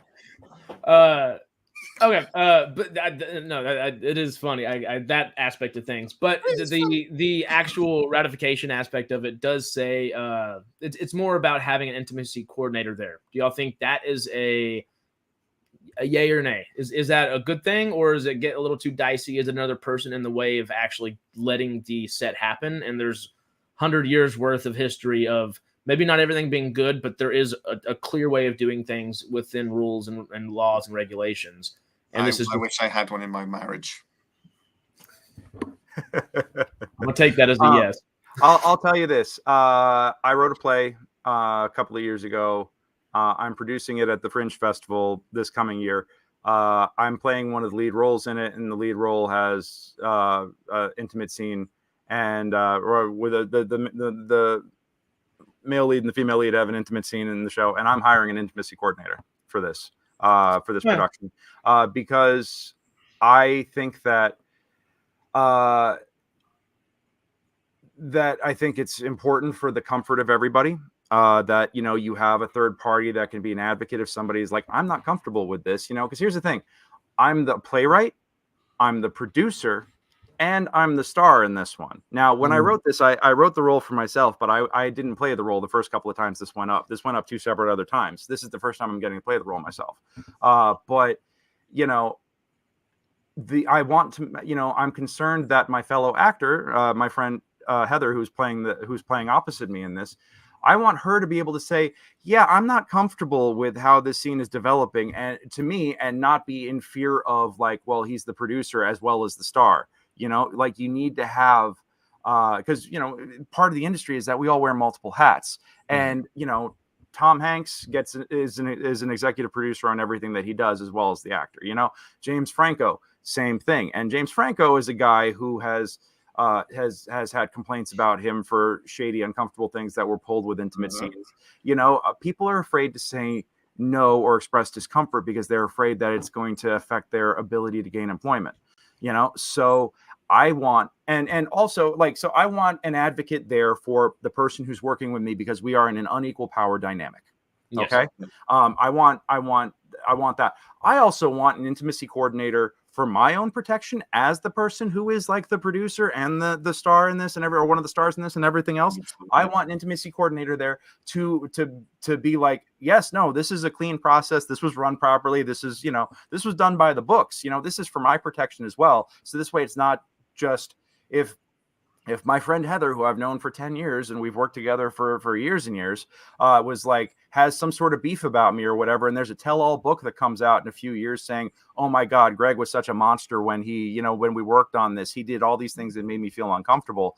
I would like to have an intimacy coordinator there to be like, hi, yeah, I ran this and it was all done according to choreography and it was all handled. It's for everybody's protection and it's for everybody's comfort. I'm a big fan of this. I know that Jennifer Aniston recently came out saying, just let me do the fucking scene. And look, she's Jennifer Aniston. Yeah, but she's Jennifer Aniston. And you know what? When you have the kind of star power and pull, that's awesome. It's the people who don't have that kind of pull, who don't have that kind of power, that need an advocate to make sure that everything is being done properly and to everybody's safety and comfort. It's the same thing as having a stunt coordinator, okay, that knows what they're doing.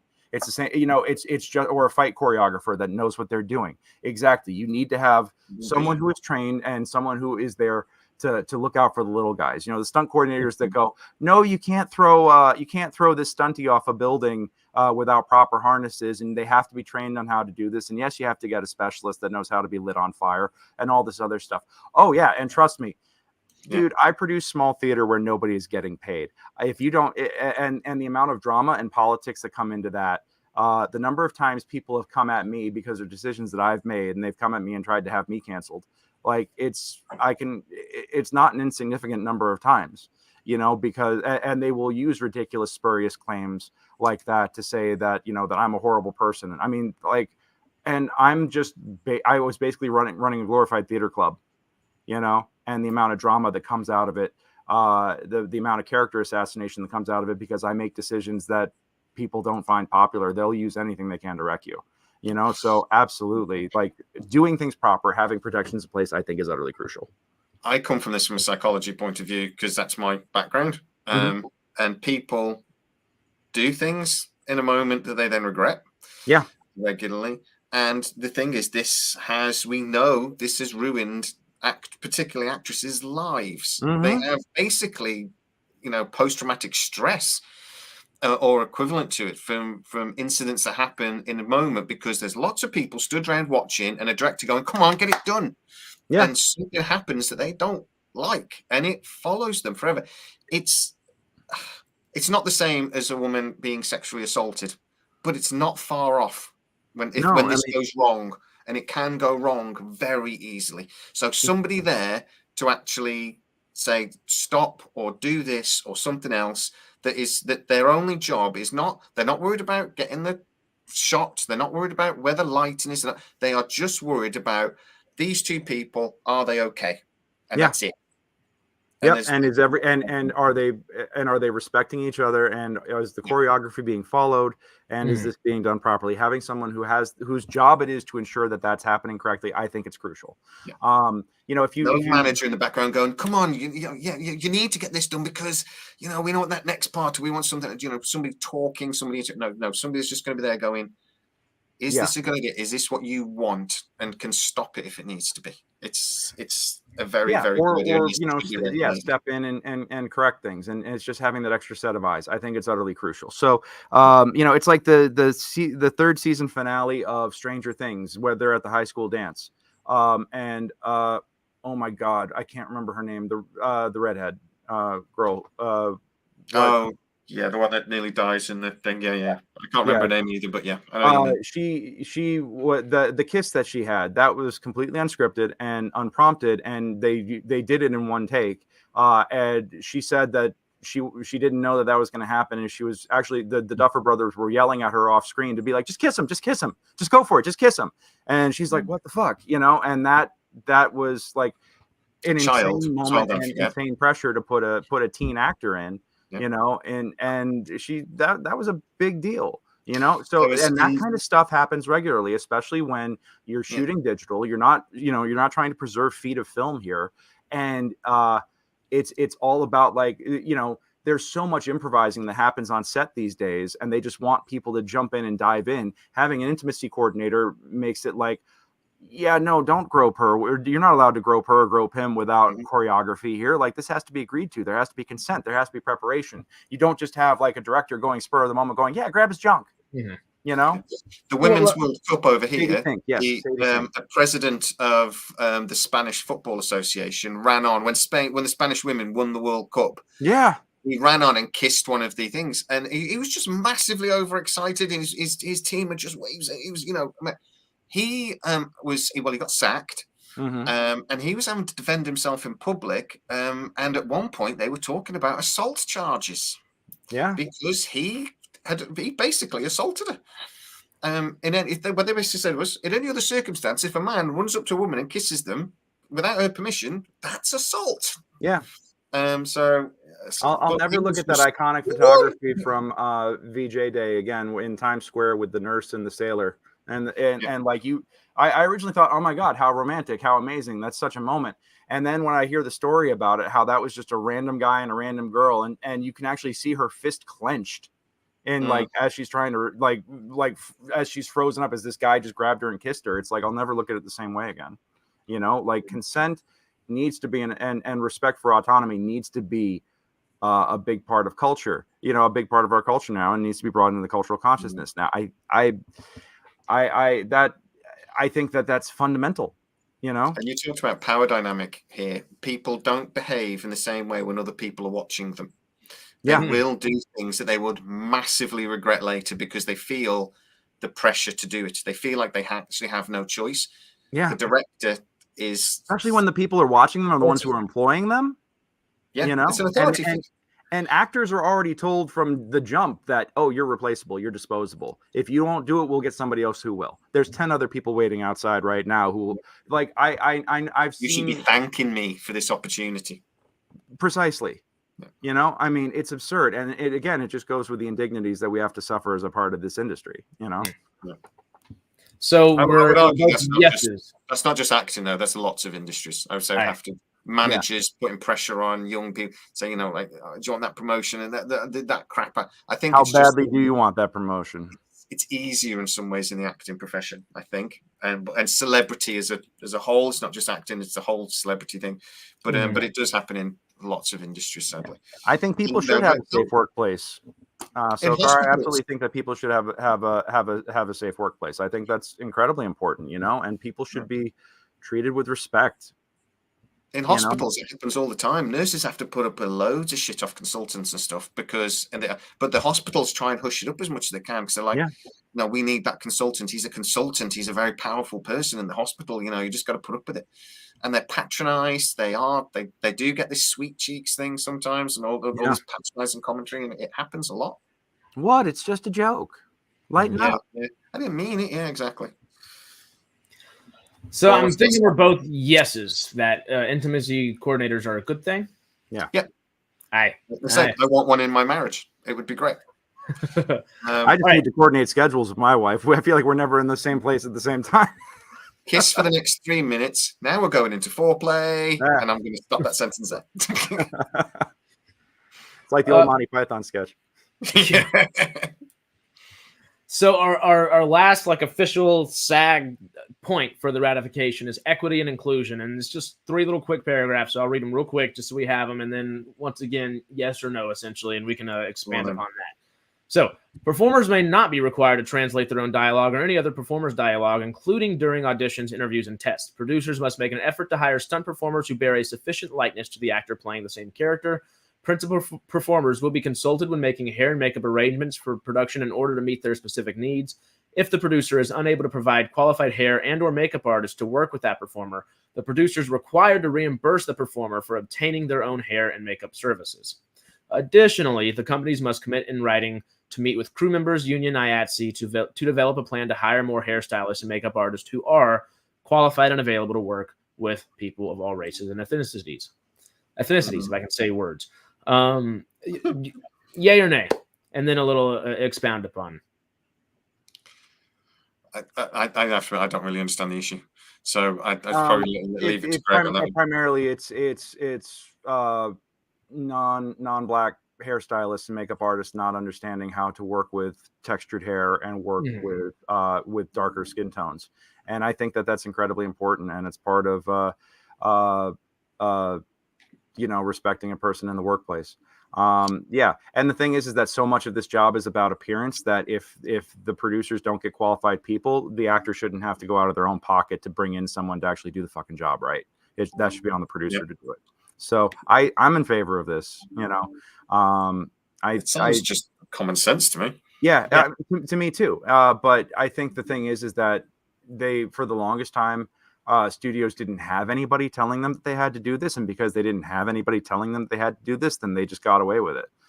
So I think that the fact that this is being codified, you'd think that this would be common sense and it would be spelled out, but it is companies are not going to do anything that they don't have to do. That's true. Yeah. So and here's the other thing. This is specified in a contract because it's been a problem. If you look, Harris, you've rented my theater. I don't know if you read the contract or if that was Chambers that read the rental agreement, but there are things in the rental agreement that are not far off from the Van Halen green M&Ms or the Rolling Stones green M&Ms in there. And there are some things that are incredibly specific, and everything that's spelled out specifically in a contract is there because there's a story behind it. It's the same. They say that about workplace safety rules, that the workplace safety rules are written in blood. You didn't know that you had to have a specific rule about something until somebody died over it, and thankfully, and in some cases in Hollywood, it's as simple as getting hairstylists that know how to work with textured hair. But sometimes, you have a lot of these stunt rules and stunt regulations because people died on the job, and it's these rules are written in blood. I'm not smiling at what you're saying because I realized I was smiling at a bad time. I'm smiling at Jay messing with his computer. My computer's decided to all of a sudden do a million freaking notifications, and all I can do is ba-doom, ba-doom. Shut up! His face during those 30 seconds was pretty damn good. I was just chuckling. I've connected my laptop to my phone to do something else, and now I'm regretting it, and I don't know how to turn it off. Well, what are we talking about? Yeah. I just hope it's not bothering you guys because that's all I can hear. So I'm trying to keep my microphone as far away from my laptop as I can. So I'm not hearing anything weird. So good. Balloon. John, absolutely. I think most safety rules are written in blood. In general.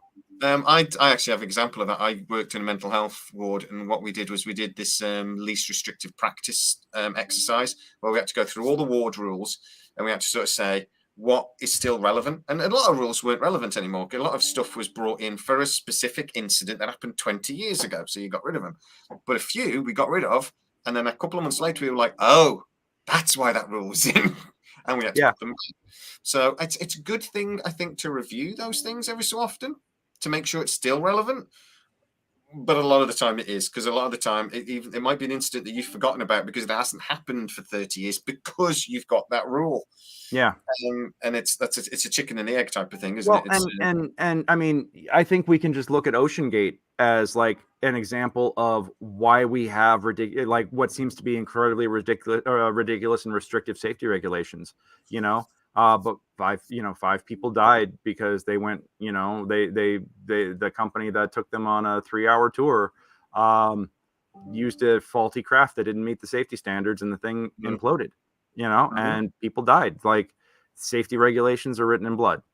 So, and the prick was proud that they didn't follow safety regulations. And then you look at the pictures of the inside of the sub, and they've got fucking bolts going through the carbon fiber. Yeah. Like, are you kidding me? Oh, and then not even an Xbox controller, a cheap version of it. And the thing is that if they had called, if the passengers had been called passengers, then all kinds of safety restrictions would have gone in. No, these people were brought on as mission specialists. Yeah. And that allowed them to eschew, because they were considered part of the crew, that allowed the company to eschew all kinds of regs. There was a thing in the military years ago that they put a load of safety stuff in. So we basically like had handrails and stuff put in on parts of the training course. And it was like to run up like a sandy hill and things.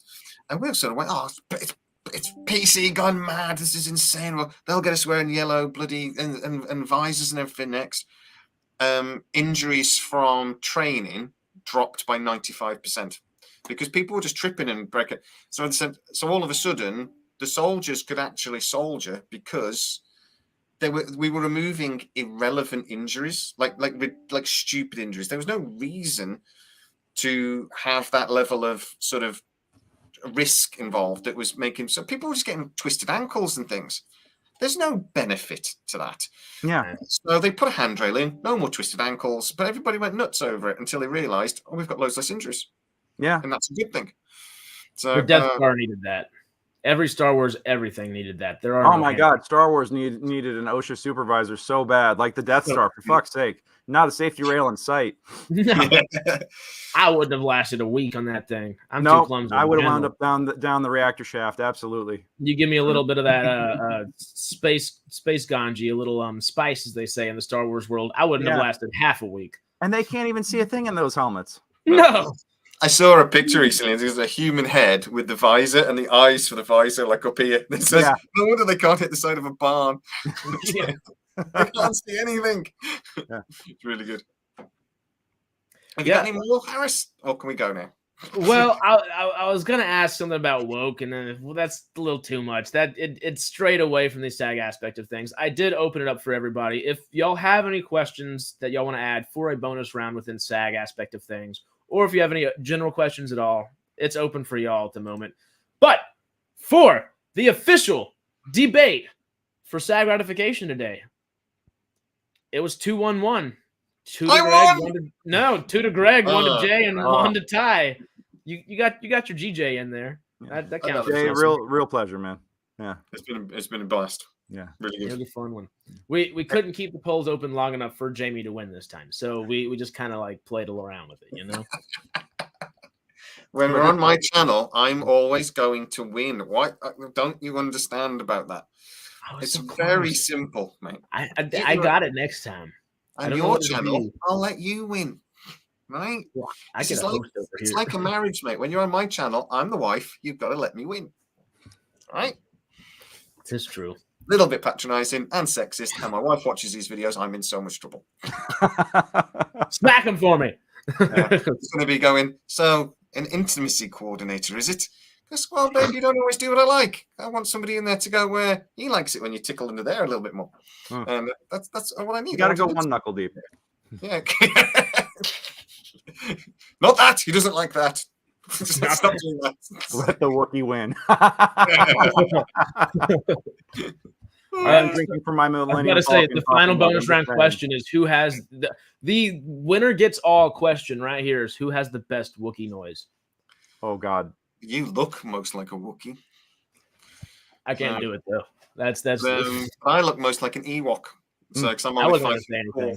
So, Ewok or Meerkat? No, Gopher. That's right, not Meerkat. Gopher. I can't remember what I was. I kept getting rude things. I was told. You were the Gopher. I was the Fox. Matt was the Badger, and Stormy was an owl. We need Lee Wilcox to come in here and give Greg an animal. He's trying to what is it? Spirit animal. Honey badger. He's a honey badger. I am more of a hobbit. I've been told I'm a bit of a grumpy bear. So grumpy bear. Yeah. In the Hobbit world, that would be Bjorn, right? Oh yeah, that works. There we go. My pals, I've got a couple of pals that called me Teddy Ruxpin because I really hurt my back a few years ago, and I sort of did this waddle thing when I walked for a bit, and they said I walk like Teddy Ruxpin. Do you have Teddy Ruxpin in America? That was a toy Yeah, over we there, did. right? I had one. Yeah, I got that for ages. I'm not sure my friends like me very much. They're just mean to me all the time. The more shit I'm you quite give, a lot the of more pain they here, like. guys. All right, Teddy, shut up, mate. I did break my back. I didn't just, I haven't just fallen over and I've done a whoopsie. Yeah. You said Teddy enough where I do want someone to juxtapose your face onto Ted, the actual teddy bear Ted. Dude, great. You're more like Ted than me. Well, that's true, but at this point I need the visual. If Ted was an alcoholic, then fair enough. I'm also the least hairy person that's ever lived. I have no chest hair at all. I'm not a teddy bear. Oh, I got you covered there. Don't worry about that. Yeah, Greg on that one. I can never do that. Yeah, I ain't got it. I'm more evolved than you people. I don't need body hair. I've got central heating. So don't. Well, we have that in Texas too. Just not out in California. I don't get why they don't have much central heating out here. I mean, I get it, but yeah, I think we need it for about a week and maybe February. You know. Well, we needed it for damn 2 months this year. It got hot. That's but true. Then it was we need the central air, cold. absolutely. But the central heat, you know. We should do some sort of deal where we send you our central heating and you send us your aircon for just because we only need it for like a week. Yeah, that's true. I mean, I when I was in Edinburgh, I was amazed at how it's middle of August and it was it was 65, 70, Fahrenheit, but it was lovely. So if I come up to the Fringe next year to watch your play, Greg, am I going to see your Willy? No, you will not. But there might be another show though. Yeah. The play is it's called Three Can Keep a Secret, and basically, I forgot you were doing a play. Yeah. Oh yeah. And so I don't see you playing the Willy in the play either. Okay. Yeah. Oh, we'll be it's a really fun interactive murder thriller. Basically, two guys try to get away with the perfect crime, and of course, after they've dropped the body, it all goes to hell, and the audience actually gets to make choices to see how the night unfolds. So they literally get to decide who gets away with murder. I love the audience interactive ones. I mean, they're all interactive to a degree because it's Fringe and it's theater. It's a give and take. But we literally pull the audience in the middle. We'll stop the scene and pull the audience to be like, what are they going to do next? So those are so much fun. I didn't do it just because I knew too many people going on different nights last year, and if I'm going into it, it's going to be a night where I don't know a damn soul besides y'all at the theater. But talking about nude plays? That's the way to do it. The naked play. Yeah, where the entire audience has to be naked as well, correct? That's it called again? What was my God, what was the name of it? It's the wildest concept, though. I love it. So it was a show called The Trobed, and it was basically Guess Who's Coming to Dinner if it was all nudists, a really buttoned up conservative dude coming in and finding out that his fiance's family is all nudists. It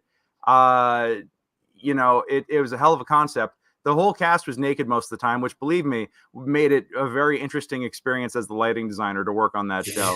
But also, these guys were so committed to it, they said that the audience needed to be naked as well. And everybody had to bring in a towel to sit on their seats, believe me, because I was like, I'm not allowing bare ass on my chair. I'm sorry. No. Someone starts leaking a little bit, it's going to end up being bad. And let me tell you, we said you had to be naked except you had to have footwear, and the number of 50-plus-year-old guys that came in either cowboy boots or sandals and black socks, I was just like, wow, it was amazing. So, and it's true, but you know what, the thing is that the show was actually they got sponsored by the Naturalist Society, so the Nudist Society here in Southern California. And the funny thing is that once you saw everybody, it was like, oh, what's the big deal? Now, I stayed clothed and my staff stayed clothed during the show, but that was because if there was an emergency in the theater, I didn't need to have my stage managers having to get dressed before running emergency procedures, if we, or having to interact with the cops while they're still trying to get their t-shirt on, or so. And yes, there were, believe me, they actually they booked a longer slot so they could have time to do cleanup after every performance. And spend the whole time going. I asked you about that because there's like when it comes to Fringe, like you have like 15 minutes to do this before the next, because they booked it was an hour-long show, and they booked a 90-minute slot, and they took the extra 30 minutes to do the setup and cleanup because and of course closing night, somebody knocked I was like, this is a terrible idea, guys, but they insisted on having like a full bar set on the set, and the guy with the guitar knocked a couple of martini glasses off the bar and shattered glass all over center stage in a room where everybody's naked. Like, this was a terrible idea. So I had to come in, like, nobody could, I didn't want anybody walking around because all the actors were barefoot on stage. So I had to be like, they thankfully they were in the middle of like bows and stuff when it happened, but literally I'm walking on as they're finishing up their bows with a push broom and a bin to clean it up, because I was like, I don't want anybody watch your step sign. Yeah, it was big watch your step time. Yeah. I'd have to spend the whole evening explaining why it's cold and there's a draft. And that's I'm just very cold. Yep. No. I was in the pool. We see a pretty lady walk in and go, no, don't get an erection. Yep. What did I just say? Stupid. My opinion. Sometimes both brains don't work in accordance with another. No, it's nice when they do, but not all the time. No, I remember I've had a really bad neck and back and stuff, and I kept having to go for a massage. And I have to admit, this masseuse was really pretty. So just my brain went, I'm going to screw you right now. Yep. Don't get an erection, will you? I'm going, why did you think that? So next thing you know, you're a full mat. I mean, I have friends who are massage therapists, and they're like, everybody does that. Yeah. So I nodded off and woke up with one. Yeah. Fell asleep. Your wife's going to love your story. Yeah. She just took the piss out of me. She just mocked me mercilessly. Yeah, I got a friend of mine's. A friend of mine was a professional massage therapist. I went to her for a massage, and her husband was actually somebody I knew for years longer. And I was like, yeah, this is a little weird getting the massage from one of my friend's wives. But she was incredibly professional about it, and was just like, yep, this is just the day job, and it was. And she was telling me stories of like, oh yeah, I see shit like that all the time, so makes sense. It was embarrassing. It was mortifying, but I made a good funny story. So yeah. So we started off with a SAG debate, and now we're talking about massaging, and that's how we roll, baby. And we haven't. The one thing we can't mention, because it'll end up being another 20 minutes on the topic itself, but it always works out that way somehow, some way. I'm doing I have to write a little Christmas poem for us for our Christmas show on Sunday, and I'm trying to figure out what rhymes with butt plugs. That's what I was going to explain that to Greg later. No, now I'm trying to think of a rhyme for you. Yeah, the lead singer of a band over here called Madness is Green Suggs. Nug. So I love Madness. I might have to rhyme it with Suggs. Yeah. Again, don't know how, but yeah. I'll figure it out. Well, that might be it for today, huh? Y'all any other questions in the comments that y'all want to ask? 2 hours is long anything enough. else you want to talk? Jay Glugs. Oh God, I'm not even up with that. The jugs though, that could work. The more you think about that, the worse that gets. Jay Glugs. What on earth comes just before that? It was Hut Smug. I like that one. That's a good one. Yeah. Smug. Thank you, General. I'll keep smug. We all need a General Grievous to keep us in line sometimes, Yeah. Smug. I'm keeping that. I think that's it though, huh? Y'all have anything else y'all want to jump on? Just because I keep seeing, I love our little banner down here. Welcome MCubed, all that good stuff. What is y'all's? It doesn't have to be film, but what is your favorite thing that you've seen this past week? Because I saw 4 movies yesterday. I'm seeing 1 today and 3 more tomorrow because I've been sick for a week and I'm just crackheading it for a little bit. I saw somebody fall over and hit themselves in the testicles. Does that count, or are we talking about movies? They literally fell over, right, and landed on their own fist the way they fell over, and then rolled around going, "I've punched myself in the testicles. I've punched myself in the testicles," and 10 of us couldn't stop laughing. It was the funniest thing I've ever seen in my life. I just don't know how he did it. Well, the official bro code or whatever that little book is you can kick another dude in the balls, but you're not allowed to punch another dude in the balls. So he broke his own bro code. His own rules. Yeah. I mean, there's rules about this for a reason, you know. He'll get prosecuted at The Hague. What a loser. Beacon 23 is okay. okay. Before we jump out of here, you want to? I can't believe it's got a second season. If I'm 100% honest. Yeah, honestly, I think I riled a couple little feathers saying that it was the MGM Plus show. Don't put Stargate on that. Keep it on Prime or whatever. No. No, it's a good thing, Beacon 20, because they have actually spent a bit of money on it. They're getting shows with actual stars in it. They are trying to invest in MGM Plus, which is a good thing. Lena Headey and cheap. And it is better than most shows that, like sci-fi shows that end up on the Sci-Fi Network. It's better than that. They spent more money on it than the Ark. It's just not for me. It's one of those shows that's too limited. It's like in a very small location and it can't really go anywhere. It's just a bit. I found it a little boring. Sorry. Right. Well, the book it's based off of a book, and the book's already been covered, right? So now it's like it's a little novella, I believe. So it's uncharted territory now, I guess. At the end of the day, I would rate this with something like Silo. They could have done better. Silo did a much better job with a similar sort of basic premise, if you break it down. So it wasn't for me. I'm amazed they got a second season. The only thing I can think of was it must have just cost nothing to make. It's the only thing I can think of. That might make sense. Okay, so Rebel Moon and Percy Jackson. Before we go, those are two simple little things that we can say real quick. But what were, I guess, y'all's favorite things that y'all did watch this past week? TV show, movie, whatever. Wonka. Oh, geez, I haven't really watched much. I've been incredibly busy the last week, and I haven't been able to see much. That's good. Oh, Jen and I are obsessed with Trek Culture, the YouTube channel, and watching the retro ups and downs. So we watched the Deep Space Nine classic, Take Me Out to the Holodeck, and then watched the ups and downs video on it, and just laughed at that. And it's awesome. If you guys not to go plugging somebody else, another British sci-fi YouTube channel. I was literally about to ask you if you've ever seen the Shuttle Pod show before. I guess it's actually an American YouTube channel. It's just Sean Ferrick is Irish. But Sean Ferrick's nice, and we've had him on SciTrek, so you're allowed to plug it. Oh, okay. I thought he was.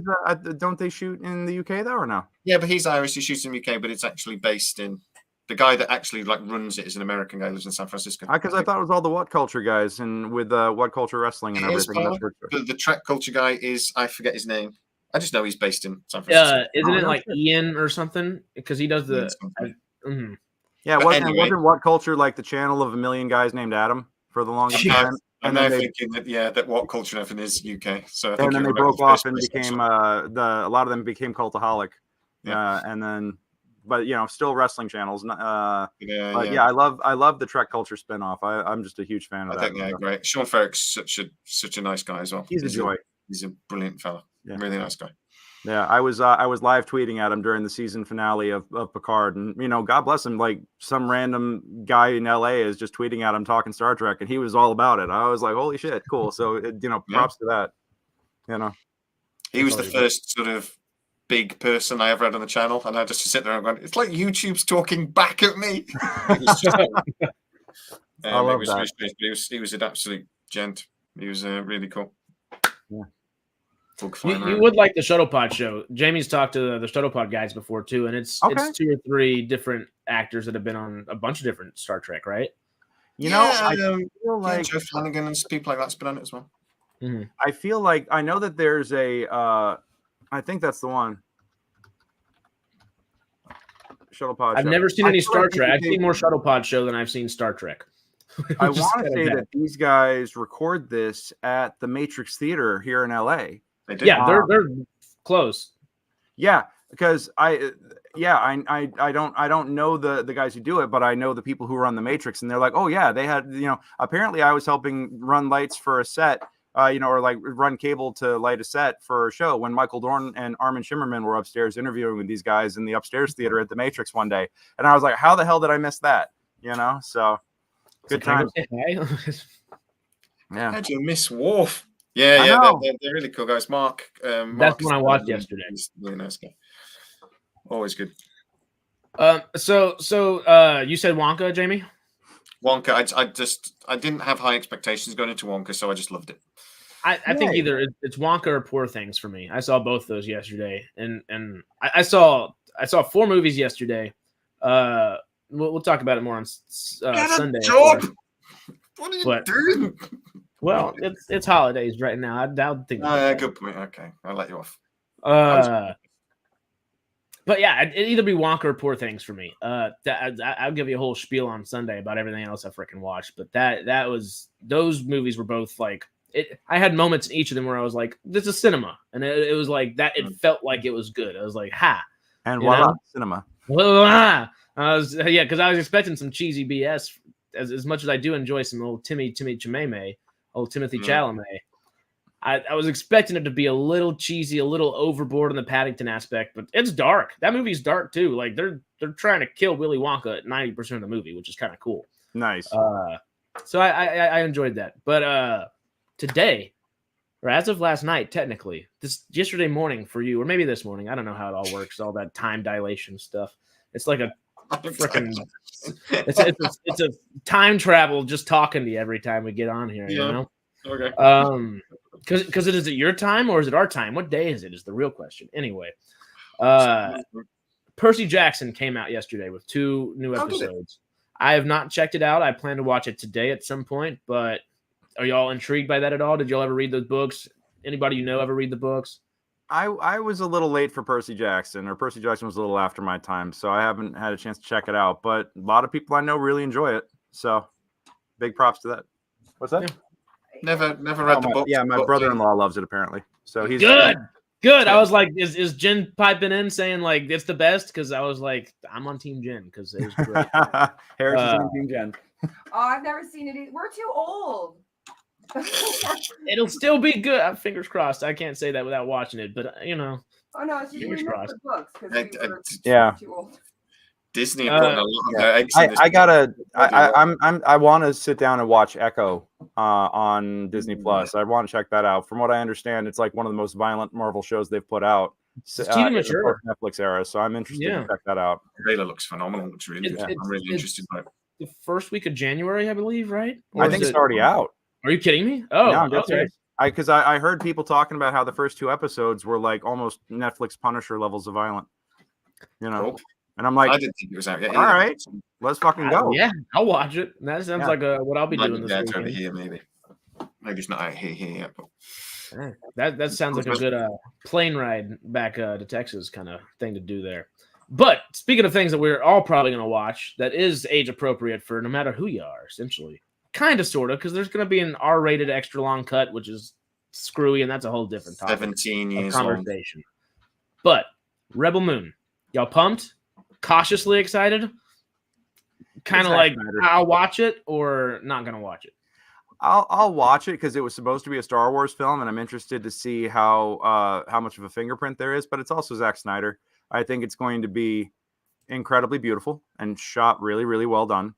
Oh, January 10th in the US. Okay, for Echo. I guess it might be people who are because I know a few folks and I keep forgetting they're TV critics, so they might have already had early access. But the I think Rebel Moon will be stunningly beautiful, but I think ultimately the story will be a little unfulfilling. But I'm interested to see how much of a Star Wars imprint there is. Yeah, I would agree with that. That I think you can already see by the trailers it's going to be stunning to watch. Yeah, but it depends which Zack Snyder turns up. Yep. I'm hoping it's the Watchmen and 300 and the. Well, I mean, but Watchmen. But here's the thing: he literally just took the graphic novels and used them as his storyboards. So you know, Rebel Moon is supposed to be more original. I mean, at that point, we're getting into Sucker Punch territory, and who knows? I don't want to hate on the guy. You know, the guy is incredibly successful, and man, he got a beautiful visual style. I don't think that he's. But I feel like he's like a Michael Bay that relies more on flash than substance. Yeah. I will bet you £100 that in 12 months' time, when we look back on it, we will go, great movie. I'm never watching it again, but it was a great. I really enjoyed the film, I've watched it once. It'll be one of those films you watch once and you don't watch, and you'll watch again maybe like 10 years time or something if it's on. It'll be. I would usually agree with you, but long. that's just not how Zack Snyder's repertoire works. You know, it's No. either super rewatchable or God, why did I ever have to like put my eyes to that? No, we'll see. Army of the Yeah. Dead was, but Yeah. Oh, I'm never watching that again. God, rubbish. I had hopes for it too. It looks so good from the trailer. I don't consider Man of Steel to be good. I like the first 20 minutes with Russell Crowe. I like Man of Steel. I don't know why people are so down on Man of Steel. I really like it. Henry Cavill is my favorite Superman, but it's Zack Snyder fundamentally does not understand who Superman is if he made Man of Steel. And that's my biggest problem with it. It is not the character of Clark Kent, and it is not the character of Superman. There is no Kal-El at all. That is not who that is. It's not a bad movie. It's just I maybe not as like on the comic and maybe I'm not a stickler for it as much, but I really like Batman versus Superman. I think they're good films, and it's a slightly different version of Superman, slightly different version of Batman. But I think that's okay. It's a story that's been retold a million bloody times. Tell it a little bit differently. And like you said, Henry Cavill was the best. He is the best Superman. I still love Christopher Reeve. I like Reeve. I'm excited to see what Corn Sweat does, though. He has like a good Boy Scout kind of feel. He's got the vibe for it. Yeah. Mm-hmm. I'm not. I'm waiting to see what comes out of that, but I'm not optimistic about this new Superman project. But we'll see. We'll see. I mean, the thing is that James Gunn has been handed quite the task. You know? Well, we don't say it enough, but it is James Gunn and Peter Safran, thankfully, because I do not trust James Gunn in a producer's level aspect of things at all. Like creatively, sure. I can maybe not like agree with 100% of things, but Gunn is a very smart, creative guy, and he was going to be Kevin Feige's second in command for the galactic aspect of the MCU before getting fired. So this is like a job title he was already going to plan on taking. But I'm glad Peter Safran's there to kind of be like, all right, so this is the business side of things. We're gonna exactly.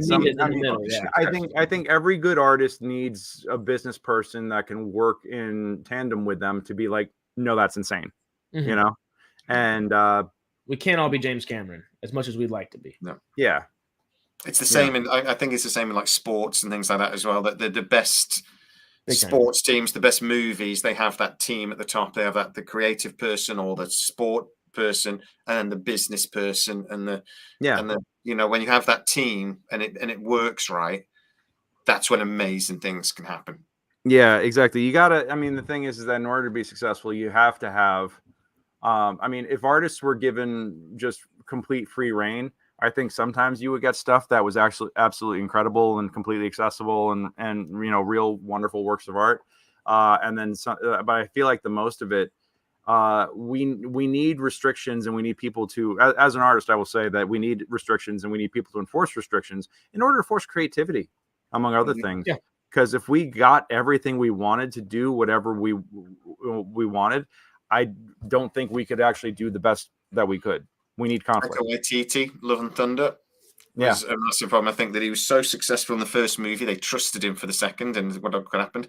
But I also think, about the original Batman, not the original Batman movies, the Batman movies with Michael Keaton. You got the first Tim Burton one, which had a bit of Tim Burton to it, but it was a great movie. And then we had the second one, but it'd just been the most successful movie ever made. So they just went, Tim, go for it. Yeah, and you had the most Tim Burton. The Batman Returns was like the most Tim Burton of Tim Burton movies, and that's why you've got the penguin biting somebody's nose off. Yeah, it was too much Tim. But was it too much Danny DeVito? Is there such thing as too much Danny DeVito? If you're a fan of It's Always Sunny, then the answer to that is no. But I've seen every episode like 7 times. I fit that category very well. Yeah. Harris, you have to let me go. I am so hungry. No, we are 10 minutes, about to be 10 minutes past the 2-hour mark.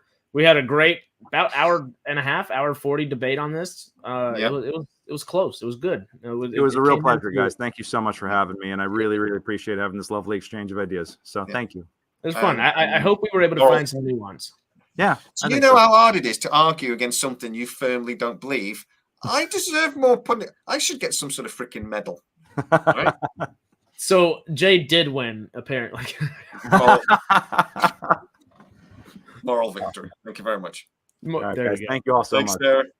Thank y'all. We're gonna run the outro real quick, but like, comment, subscribe, do all that good stuff. We will see y'all here soon, and see you Sunday on old SciTrek as always. Adios.